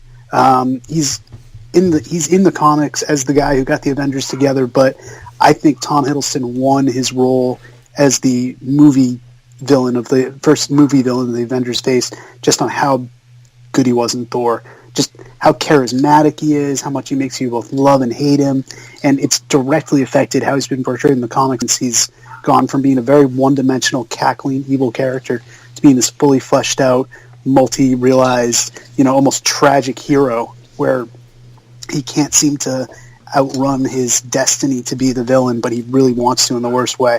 And I think that's all from what Hiddleston did in the movies, and I think he's become... You can make a Loki movie, honestly, and that's something none of us would have ever said before the first Thor movie, but you could make a Loki movie and people would be thrilled. They would love to see more focus given to that character. What he's accomplished, I think, is tremendous. Yeah, I love that pick. He's done such a great job, and I have a weird feeling that he's actually, his portrayal of Loki, and you mentioned the conflict and making a one-dimensional character multi-dimensional, has actually bled through into other media, because I've felt for a long time that Malcolm Merlyn on Arrow is kind of like the Arrowverse version of Loki, because he's a weasel. He's the most weaselly guy in the room, and every time he makes you buy that he's going to kind of to turn the corner and kind of see the error of his ways, and then he actually has it, but he makes you buy into that he has, and that's what Hiddleston does throughout the Thor movies, the Avengers, any appearance he makes, he does that brilliantly. I had no idea who Tom Hiddleston was before Thor, and I have to wonder if we owe a lot of credit to the Loki character to Kenneth Branagh, because as a Shakespeare nerd, I see a lot of Iago and from Othello, and that's like the sympathetic hero or villain who's always a step ahead, who's maybe wronged, but never really recovers, and he schemes and plans, and he's got these monologues. He's so good. Hiddleston as Loki is so good. He was my honorable mention as well, Greg. So, yeah, great call, Ben. I think he's probably the best cinematic villain we've had in the Marvel Universe. I'd say Purple Man's probably up there, too. Right. And Kingpin, we'll see. Kingpin, it was pretty good, but I think Loki definitely on the big screen has been the best MCU villain to date. Yep. Yeah, I agree. Good, big fan of Loki. And hey, that wraps up the top half of our list. So we are halfway through, and I'm keeping track of a secondary thing that I'm going to reveal at the end that I think is kind of fun. And so here, what we're going to do is we're going to take a break right now. Let you throw on a movie, throw on a show, and maybe you just got the itch to watch some stuff, or maybe even read some stuff at Marvel Unlimited on your iPad Pro, all right? Or Hulu, or whatever. What else are you shilling to us tonight, Todd? Netflix, yeah. Yeah, we have to talk about Netflix. Yep, because we've got the Marvel shows on there. So right, yeah, exactly. those are my plugs for today. Great. Well, we've got some other plugs to give you, so why don't you sit back and listen to some plugs from PlacetoBeNation.com, and we'll come back and finish off the top half of our list, find out where Fish Mooney ranked when we come back. Promotional consideration paid for by the following. What's up, everybody? This is Kevin Kelly. Make sure you check out every episode of The Kevin Kelly Show right here on the Place to Be Nation. PlacetoBeNation.com. The Kevin Kelly Show. Every episode is a winner. At least we hope. Place to Be Nation's Justin Rosero here. In addition to The Kevin Kelly Show, we have a ton of great podcasts available to you on iTunes and PlacetoBeNation.com. You can check out Scott Criscullo and me on the Mothership, the Place to Be podcast, with our famous Vintage Vault pay-per-view reviews.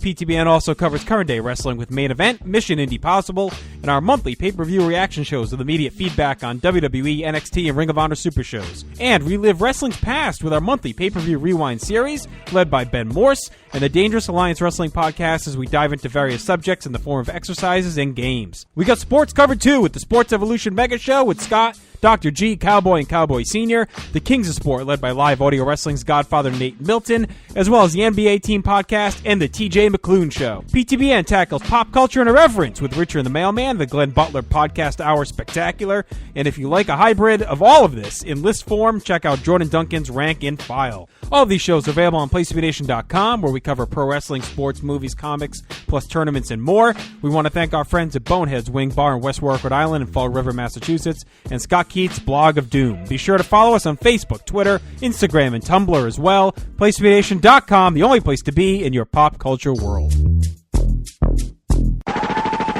This is Parv, and I'm here to tell you to listen and subscribe to the Pro Wrestling Only Place to Be Nation podcast network. That's the PWO PTBN podcast network, where you'll find a ton of in-depth shows done by hardcore fans. We've got Chris Zellner's 1-2 punch of Exile on Bad Street, and with David Bixenspan, a smash hit Between the Sheets. We've got Wrestling Culture with Dylan Hales and Dave Musgrave, Goodwill Wrestling and the reaction shows with Good Old Will from Texas. We got This Week in Wrestling with my man Pete and Johnny Sorrow, Stephen Graham and Tim Livingston's Pro Wrestling Super Show, Tag Teams Back Again with Kelly and Marty Sleaze, and a ton of other great shows too. And of course there's Titans of Wrestling and Where the Big Boys Play with yours truly and some dude from down south called Chad. PWO PTBN Podcast Network. Welcome back to Rank and File episode number 6. We are talking about comic book characters that we have been able to watch, whether in TV, in cartoons, or in movies. And we are halfway through our list. I've got Greg Phillips, Ben Morse, and Todd Weber all with me, and we've got quite a varied list so far. But you know what, guys? As much as I like to talk about things that we like, coming out of the break, why don't we take some time to highlight some of the worst of? Because for a long time, I think, the Marvel animated universe really kickstarted this boom of comic book movie success, I think. There was a lot of bad, and there's a lot of camp, and there's a lot of stuff where we just scratch our heads or cover our eyes or whatever. Maybe it's on TV, maybe it's in the movies. But I want to give you guys some time to talk about one or two characters that just really Maybe they make you mad. Maybe they make you ashamed. Maybe they make you laugh when they're not supposed to. Todd, why don't you give us a couple of yours? Okay, so please don't think I'm a misogynist, but both of these characters are women, and I'm going to go back to the X-Men trilogy of the first X-Men, then X-Men with, what was the second one called? Not The Last Stand. X2 X-Men United, that's right. Yep. And then X-Men The Last Stand, and I'm going to pick on Halle Berry as Storm. She had an opportunity to be great, to be iconic, to be this creator of this very important and sentimental favorite, Storm from the X-Men.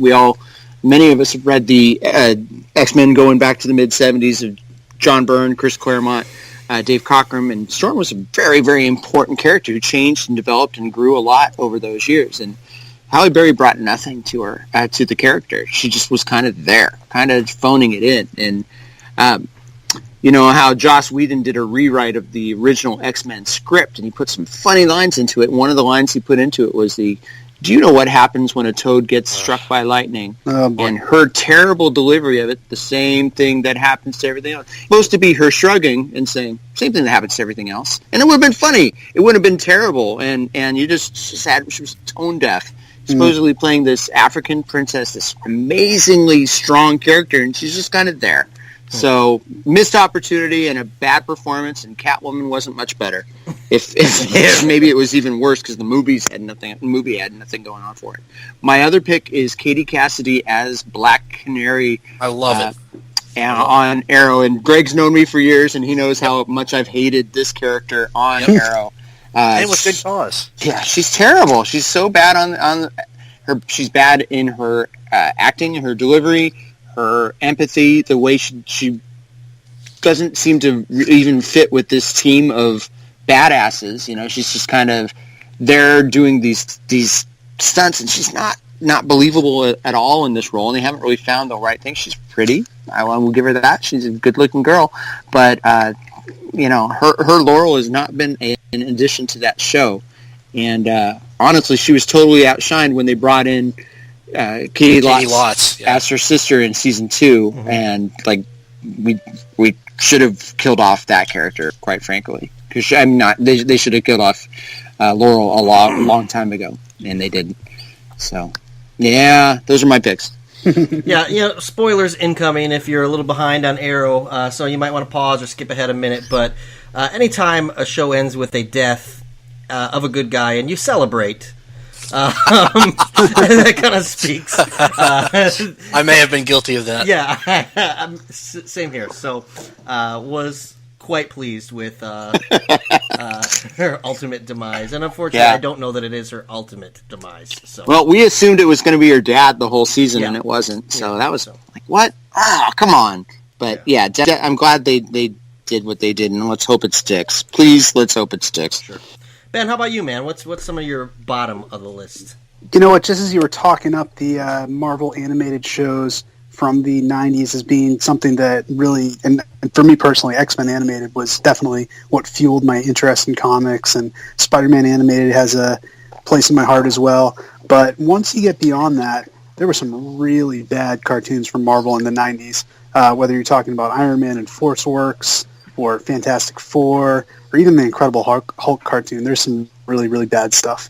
So I would include all that as, you know, just horrible, because it was supposed to be training the children of a generation to love comics, and it was training them to despise comics and hear the Fantastic Four rap album and stuff like that. Who came up with the theme song for the Hulk cartoon, by the way? Wasn't it just Hulk, and then some music in the background?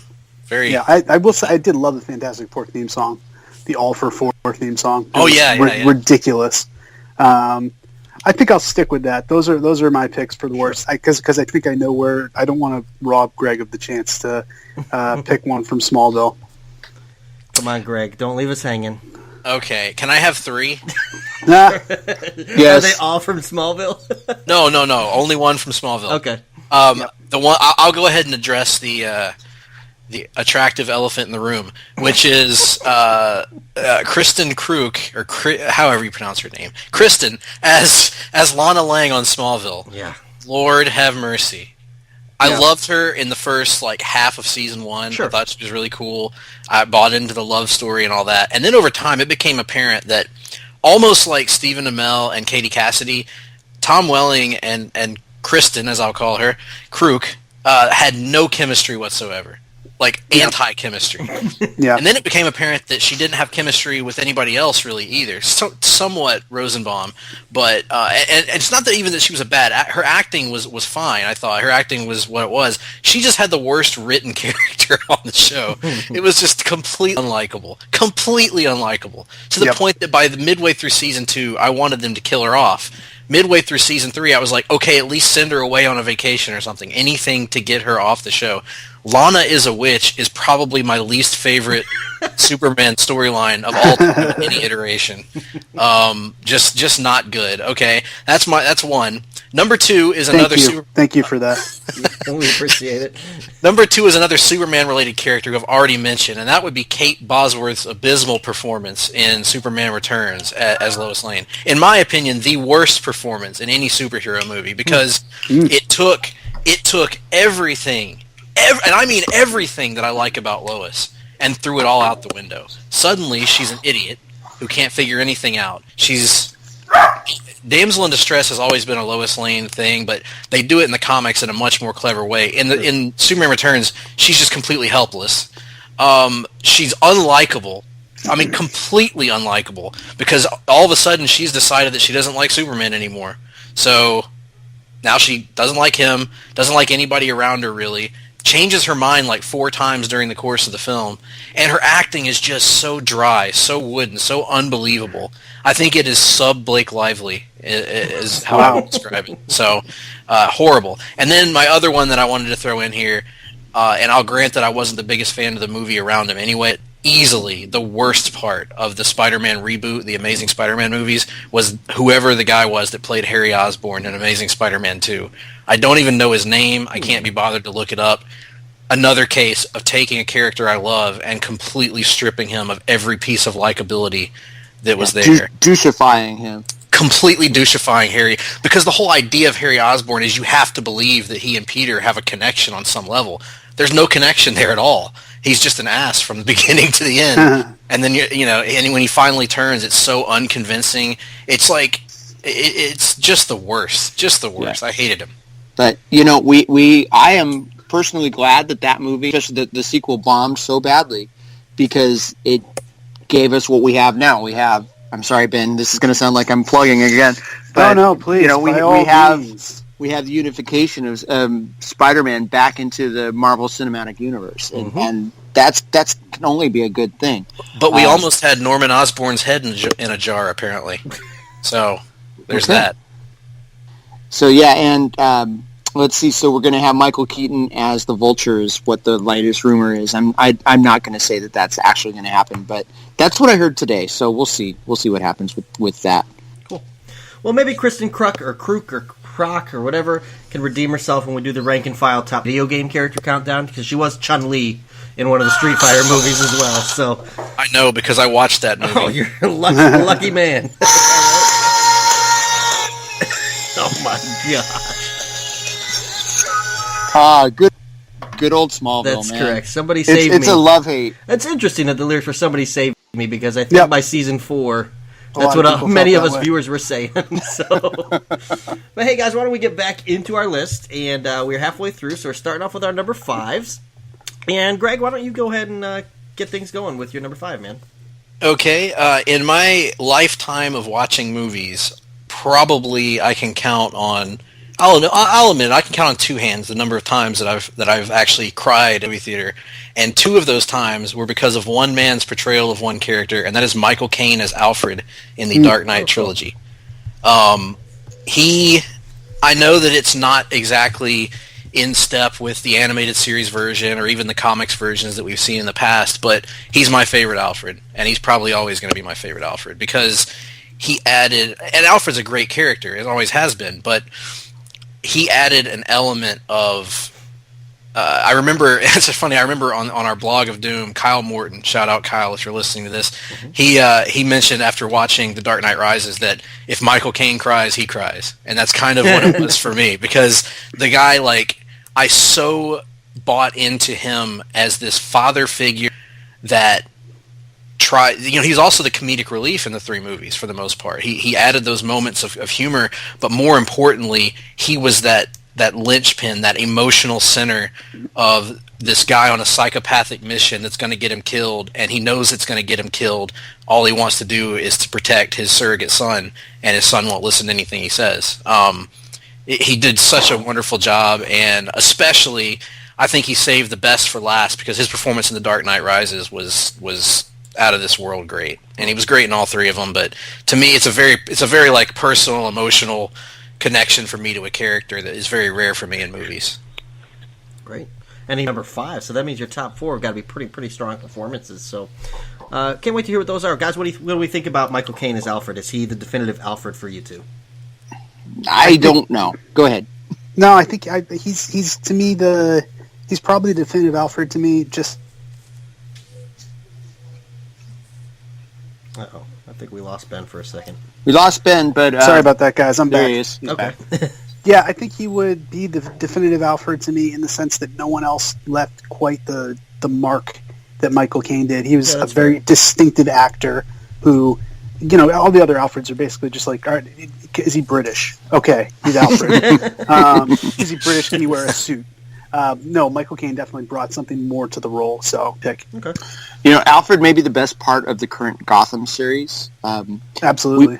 The comic boys and I have not been trading around the hashtag Gotham sucks as much this year. I think it's been not as bad as it was the first season, but Alfred was strong in season 1. He's good in season 2.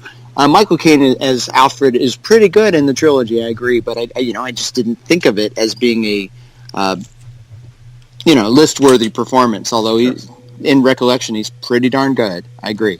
Cool. Okay. Well, Todd, why don't you give us your number 5 then? Number 5 was actually Chris Evans as Captain America. Oh, awesome. So more points for Cap on the old list there. Okay. I think we talked about Captain America pretty much at length, so we could just keep things moving. And Ben, if you're still with us, why don't you share your number 5? Sure. I'm here. I'm alive. Oh man, that was a poor choice of words for who I'm going to talk about now. And I totally Cassidy, didn't mean it. Black Canary. No. No, it was actually Brandon Lee as the Crow, which is one of my favorite movies of all time, if not my favorite movie of all time. And the gravitas that he brought to this performance and the star he would have been coming out of this movie, and the great stories we lost because this guy had a tragic accident on the set of the movie and was no longer with us even as the movie came out. Just so good. He's so haunting. He's funny at times. He's powerful. He would be, I think he would have been one of the best actors of his generation. And The Crow is just such a beautiful testament to how much talent this guy had. Awesome. Perfect fit of actor and character in terms of, I can't imagine, to this day, I don't want them to remake that movie. I don't want them to do a sequel to it. I never they want have, them though, to and they've done TV shows, and it's never worked to me because he's that character. That movie works. It's of its time, and that soundtrack is so good for early 90s. Good. It's really good. And shoot, Brandon Lee and his dad, the Von Erichs of comic book movies. Yeah. Wow. Not just comic book, but that similar tragedy is such a big story. And I was 20 when that came out, and it was such a bummer. We didn't have the internet like we do now, and I can only imagine how much bigger or how much more of an impact that would have on us. It was kind of parallel to the Kurt Cobain story. You had this perfect thing, this star-making performance that was going to happen, and then before it even saw the light of day, you had this tragedy, and it's just you can't watch the movie outside of it, Right, and to put that into perspective, like at the time, I was already a fan of his because I was a big action movie fan as a kid, and I love his dad. Like his dad's one of my all-time favorite just figures in life, and so when he was doing like Rapid Fire and stuff like that, I really liked those. But when he did The Crow, it finally felt, even when like he was filming it and stuff, it felt like as a kid, he's finally going to come out of his dad's shadow and be his own icon. Absolutely. Boy. Yeah, there's something to the fact that we never really, because not a lot of people have seen Rapid Fire and all those movies, but he was even good in that. But we never saw him make a bad movie. I think there's something to that. We'll always remember him as just making the movie that he was meant to make. Yeah, we discussed certain entries before we came on the show, and Ben, you asked about The Crow, and I actually had to admit that I haven't seen it, and the story behind it and the tragedy is a big reason why I never saw it. I don't remember how old I was at the time, but it was just such a depressing story, such a sad story that it made me kind of not want to see the movie, and to the point where I've never had a strong desire to see it, just knowing that it's almost heartbreaking. It's an amazing movie. It's really good. It is a heartbreaking movie. Yeah. Yeah, you have to just be able to disassociate and enjoy the movie for what it is, because it's really good. I never actually read a J.O. Barr Crow comic, even though he's a friend of a friend, but I never read any of those comics. Apparently they're really good. They're good, but honestly, and I think even James O'Barr has admitted this, Brandon Lee probably brought the character to life even better than the creator. I think that's true. I think he got it more somehow, even though a lot of it is based on James O'Barr's experiences. I think even he said there was a certain magic when Brandon Lee touched the character that wasn't even in the original comics, and I have the original comics. Was there ever a lawsuit between James O'Barr and WCW? No, I don't know. I mean, it's so it's obvious, pretty so blatant. It's like he just co-opted this whole thing. Yeah. It was cool, though. Yeah, it was. Sting said he got it from the movie, so there's certainly just cause, Well, but I at guess least- James O'Barr just doesn't need money that badly. At least when Sting changed things up in TNA, he didn't copy any other Oh, yeah, right. stars that passed away. Ta-ta for now. Yeah. I have a feeling we're going to revisit that. Yes, I think we might. Possibly. Yeah. Todd, why don't you finish off our number fives?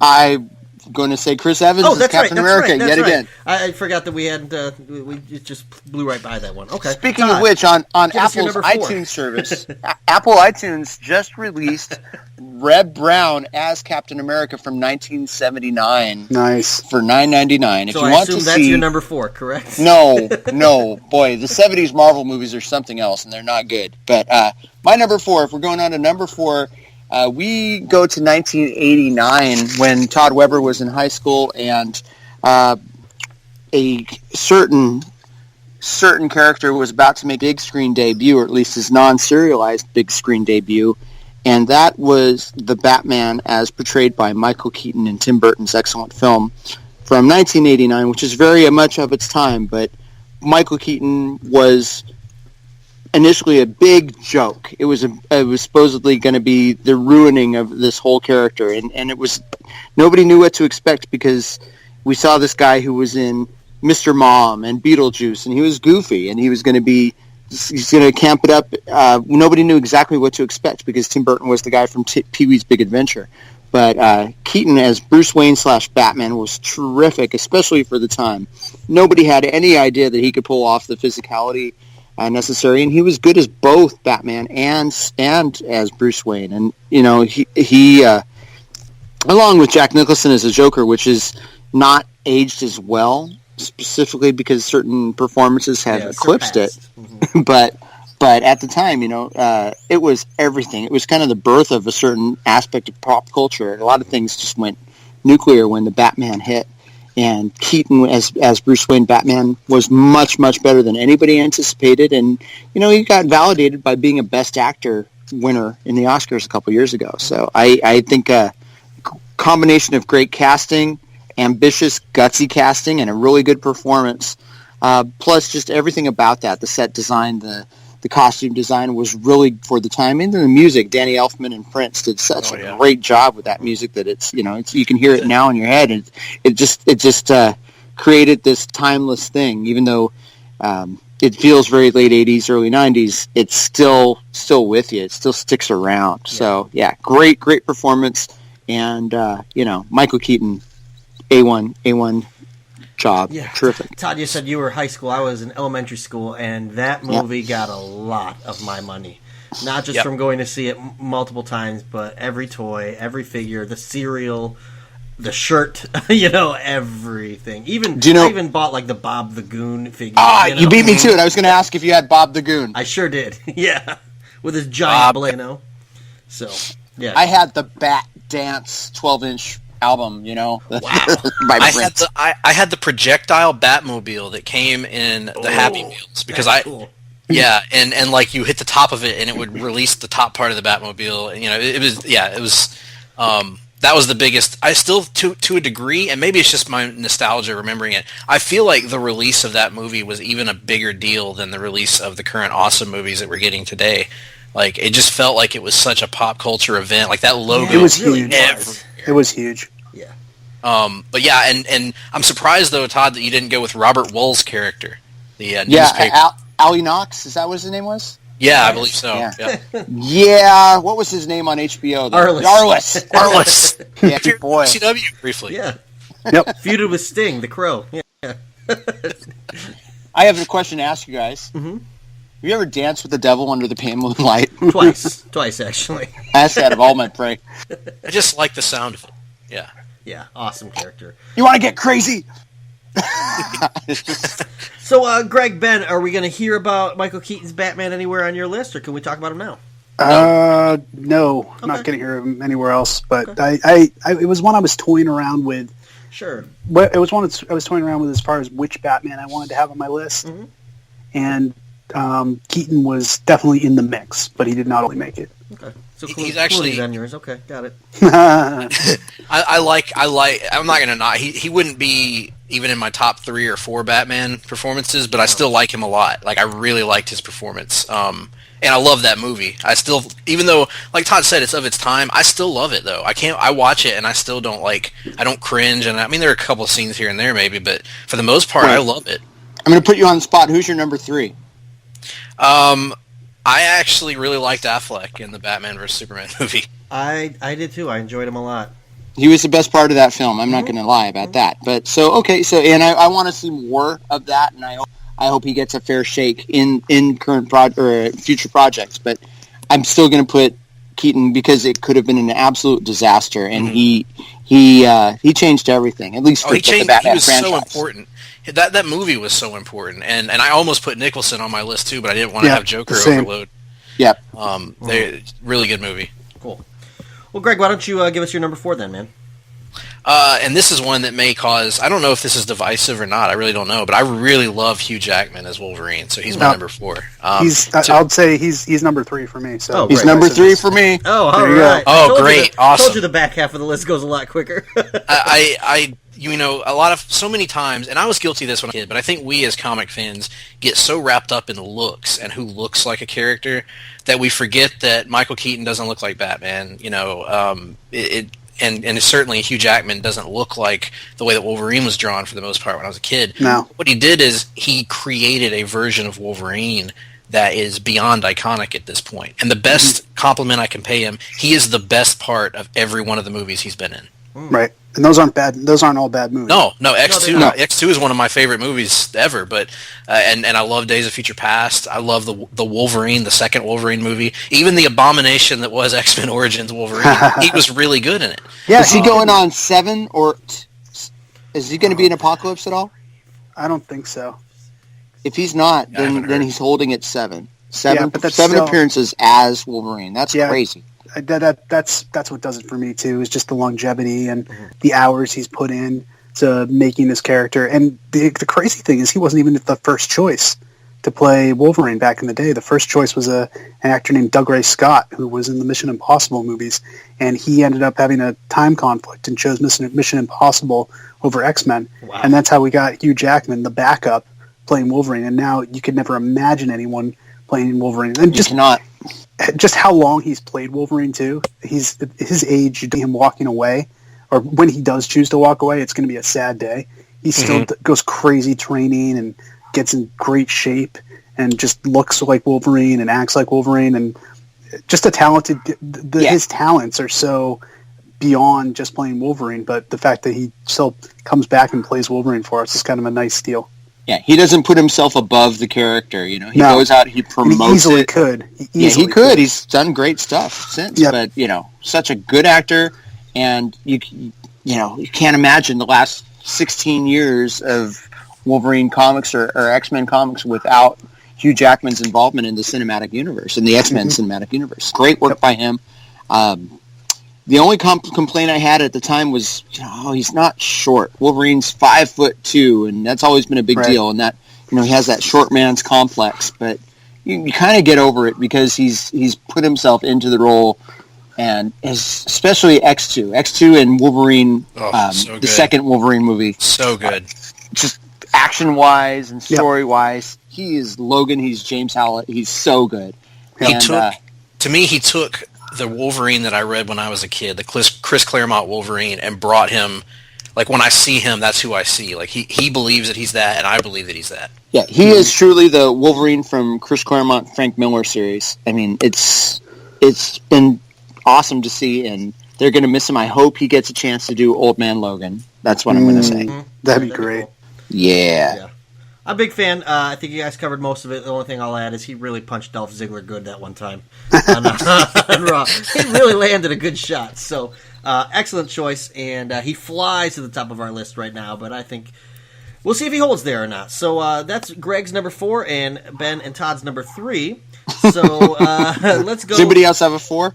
Yeah, I think we've got Ben's 4 as well. Oh, my number 4 is Christopher Reeves. Oh. And we already talked at length about him, so move on. All right, well then, to our number 3s. We've already got 2 of them, so Greg, you get to go again, my man. It's one that's already been brought up, but it's Kevin Conroy's Batman from the DC Animated Universe. I thought you would have him in there. Yep. Okay. Yeah, and it's so amazing because you're talking about basically across 4 separate, if you count Justice League and Justice League Unlimited as separate, 4 separate series between Batman, Superman, Justice League, and Unlimited of him playing this character, and in an era when all the shows that I loved when I was a kid, the cartoons, they were good, but this was an era when you didn't really see these continuing story arcs, really changed characters for years to come, with the exception of X-Men and Spider-Man. But Batman did that over a course of 5-6 years, and then Superman, he appeared on that a few times, and then in Justice League, he really managed to grow a character that we thought we knew everything about and add new layers and dimensions to it, and to the point where, again, it's that iconic thing where when I read Batman comics, I still hear Kevin Conroy's voice. He did the Arkham games, and they're phenomenal. Great games. largely because of his presence, and or at least partly because of his presence. But he grew so much to the point that, from a character standpoint, I think the best episode of Batman is not even a Bat show. It's the last episode of the first season of Justice League Unlimited called Epilogue. And that one episode, to me, tells you everything you need to know about Batman and what makes him a great superhero. And Kevin Conroy's performance in that is just so pitch perfect. You know, I don't, as much as I've loved, and I've really liked all of the live action Batman except for 2, and he's really captured, but he has captured the character better than anyone else, in my opinion. Yeah, I mean, I'll go ahead and tip my hand and say he's my number 2. Kevin Conroy is. And what Greg just said is the reason why he's my number 2 is when I was telling you guys, I was thinking about, okay, which Batman do I want to put as who has embodied Batman the best? And I just came down to it. I go, you know what? None of the live action ones top Kevin Conroy for me. Just the way he feels like Batman. It's like, repeating what you guys already said, when I read the comics, I read them in his voice. Yeah. And that will always be the case, no matter how good anyone does a Batman on screen. I just think what he was able to do with his voice just define Batman for not just a generation, but for anyone who sees that. I think they just have to assume he is Batman.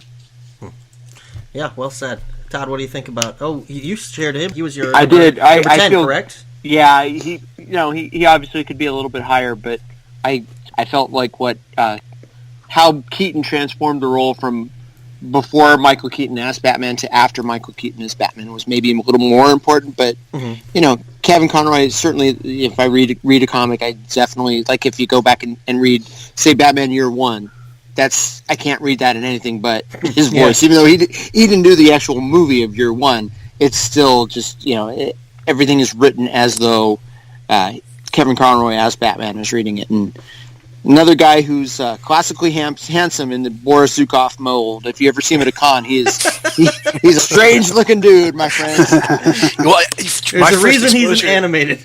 My first exposure to him was when I was a kid watching the show Tour of Duty. He was on there. I don't know if anybody else in the world watched that show, but my parents and I loved it. But I was always like, he could never play Batman in live action, but he's a good one in voice form.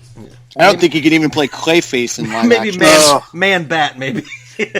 So I've never seen him. I'll have to look him up. Strange dude. Kevin Conroy in Superman cape. Another Google image search. So, all right, cool. So poor Ben is losing his list rapidly here. I'm fine to. We'll save. We're down to your number 1, correct? Yep. All right, awesome. I'll check in with you then. Okay, so we've finished our number 4s and we've shared some number 3s, correct? Anybody still have a number 3? I'm losing track at this point. Greg, we got your number 3? My number 3 was Batman. Okay, yeah. All right, and Todd's was already mentioned. So Hugh Jackman. Yeah, we're already up to number 2, just like that. And there's only 2 number 2s left. Yeah, so Todd, why don't you tell us yours, man? Well, this was tough because number 2 and number 1 are basically number 1 and number 1.5. But my number 2 was Heath Ledger as the Joker from The Dark Knight. And just such an amazing performance, Oscar-worthy performance. He was so good as this character. He's scary, he's terrifying, he's hilarious.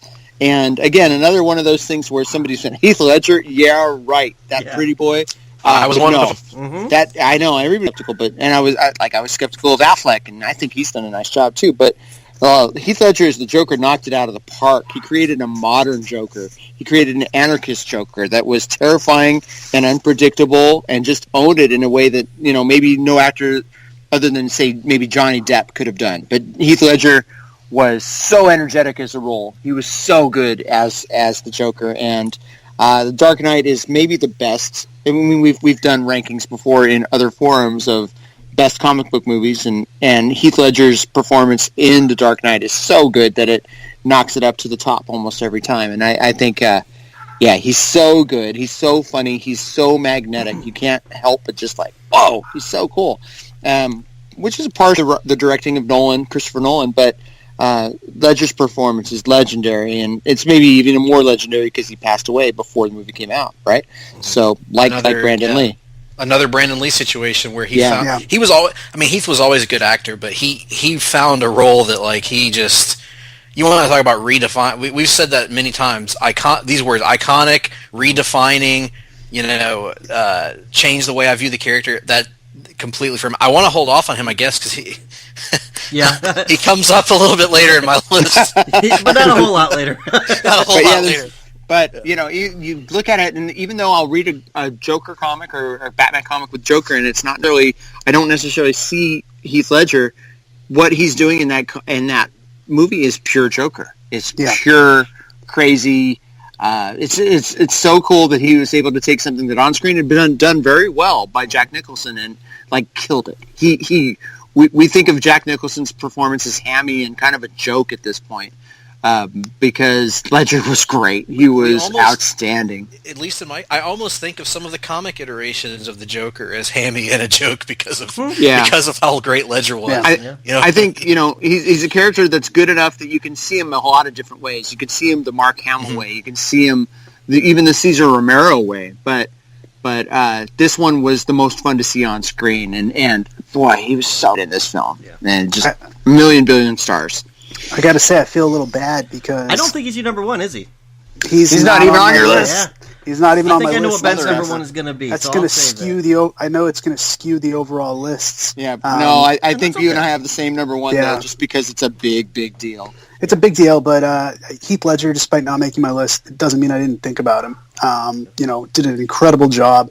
I think, if anything, the reason I didn't put him on my list is because I think of his performance almost as in a vacuum outside of the rest of comic book movies.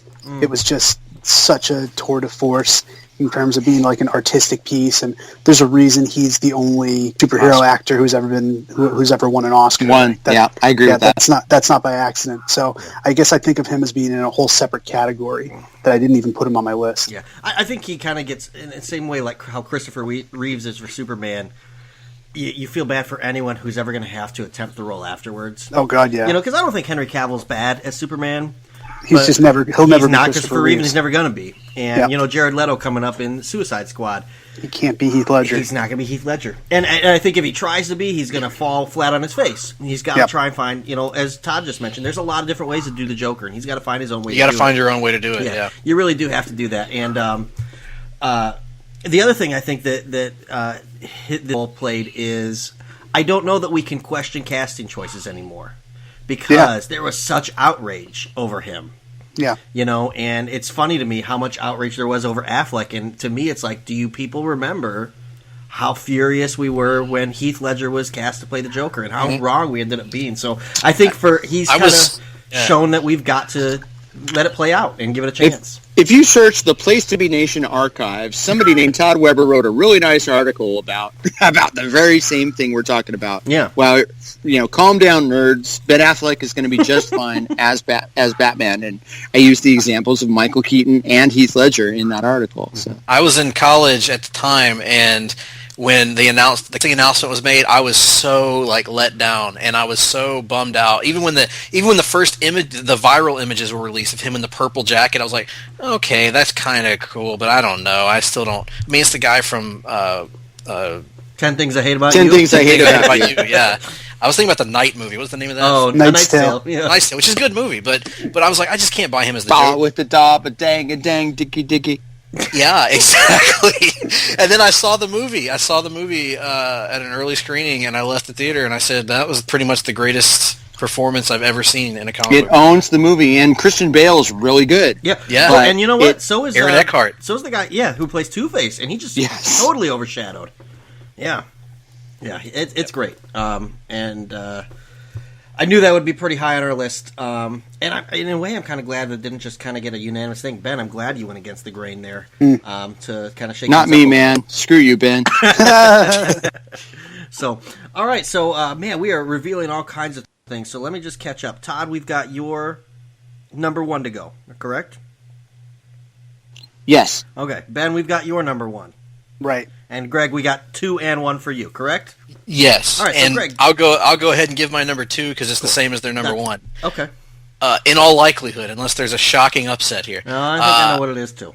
My number 2 is Robert Downey Jr. as Tony Stark. Bingo. I mean, I don't know what else to say about him at this point because everything that can be said about him positively already has been in pop culture and everything. Everybody praises him, and with good cause. I think he is the engine that makes the Marvel Cinematic Universe tick. He is he's one guy that, to me, as great as everybody is, he's the guy that you couldn't take away. And because if you took him out of the MCU, I don't think that it would be quite as entertaining to me. He brings so much, not just to the character of Tony Stark, but how he interacts with the others on screen.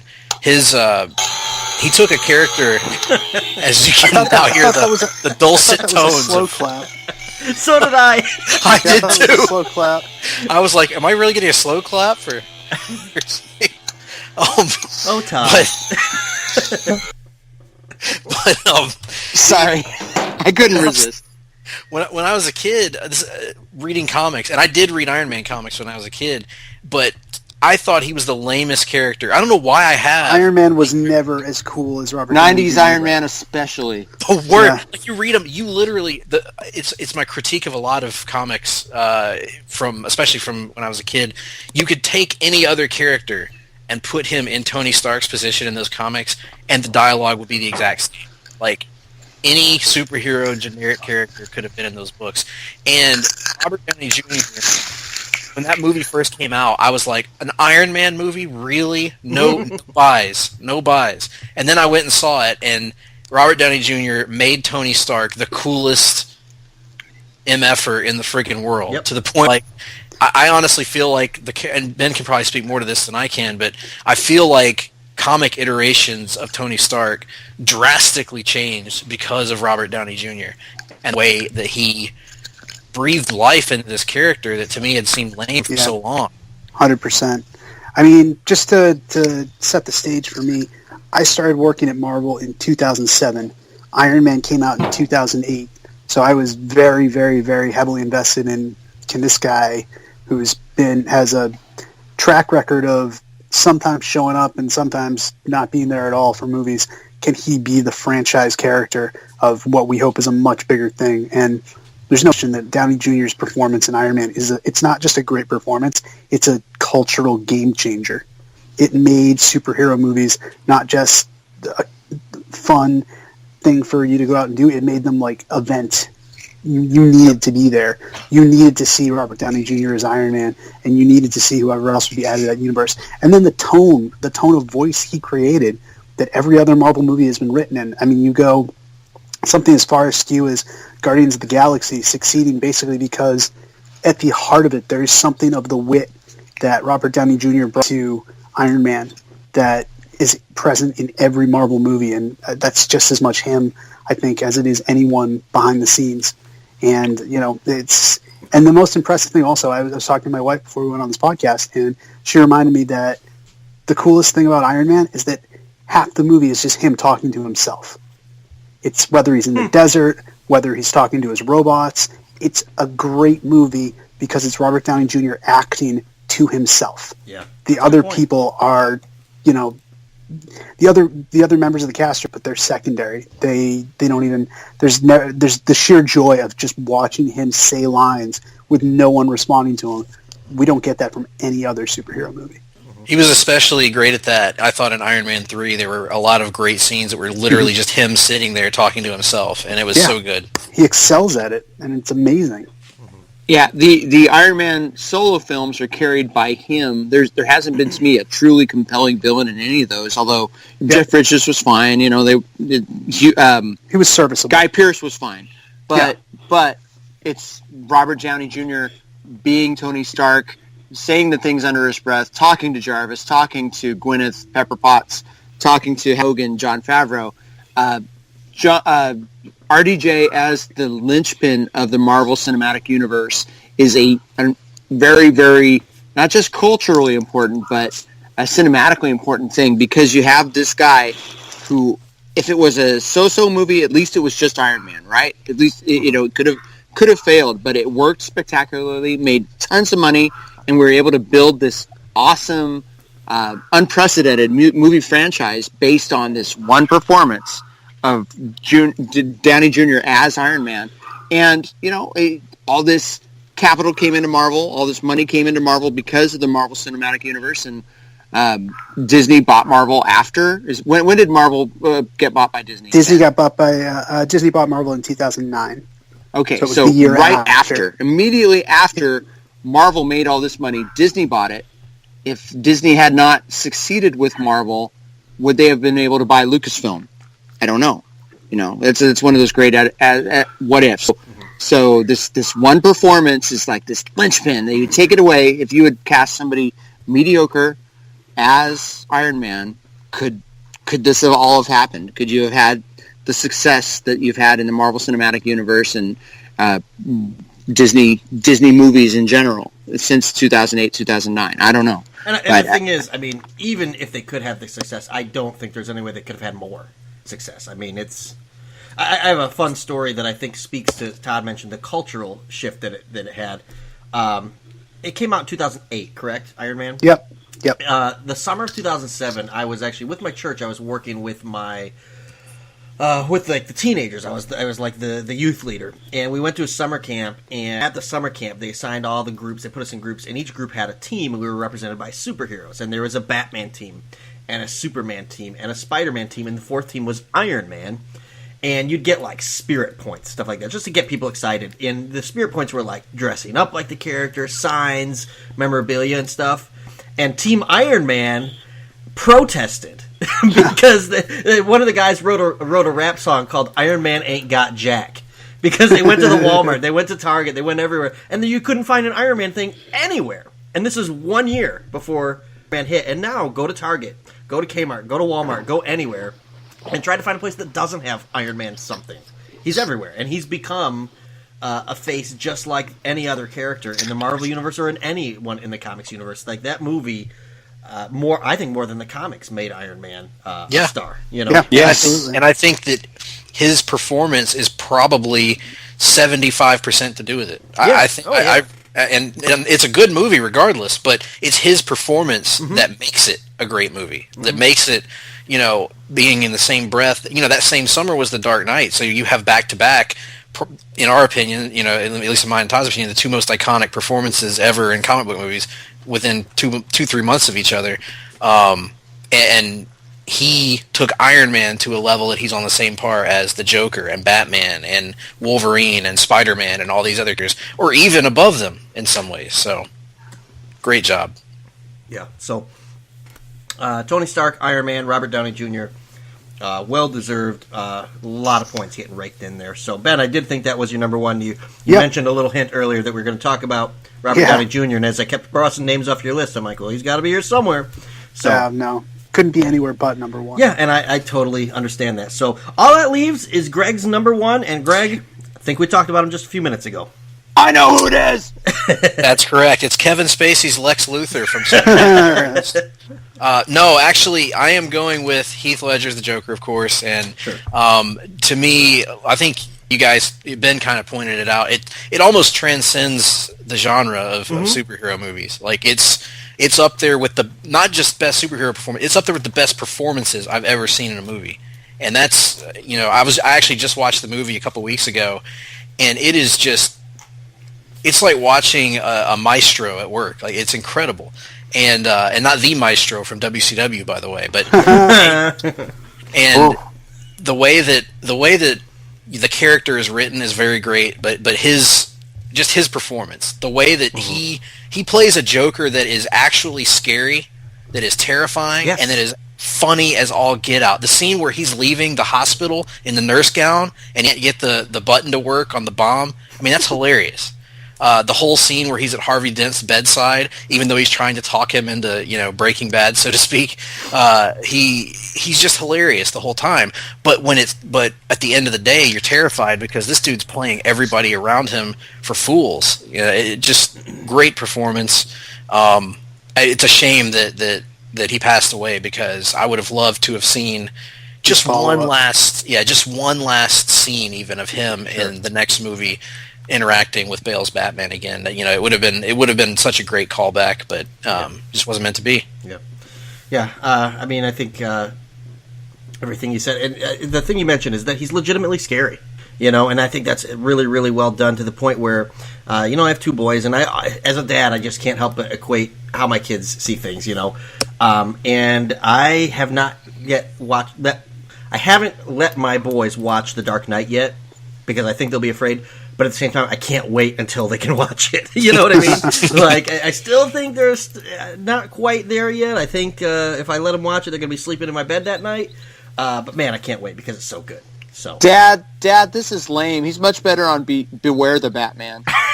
Yeah, that's right. Batman Beyond is Joker in that one. It's quite a risk.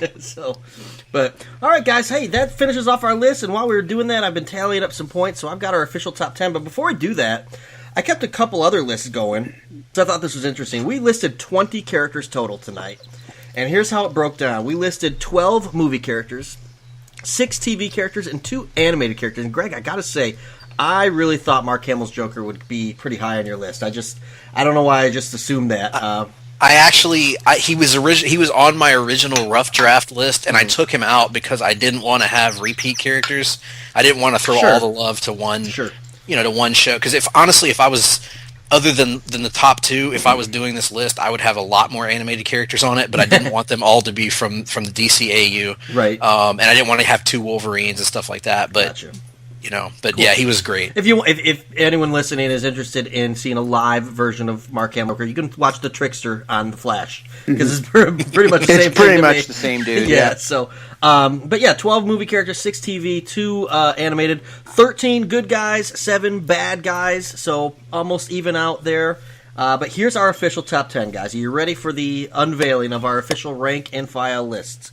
And I always like who just kind of squeaks in there. Coming in at number 10.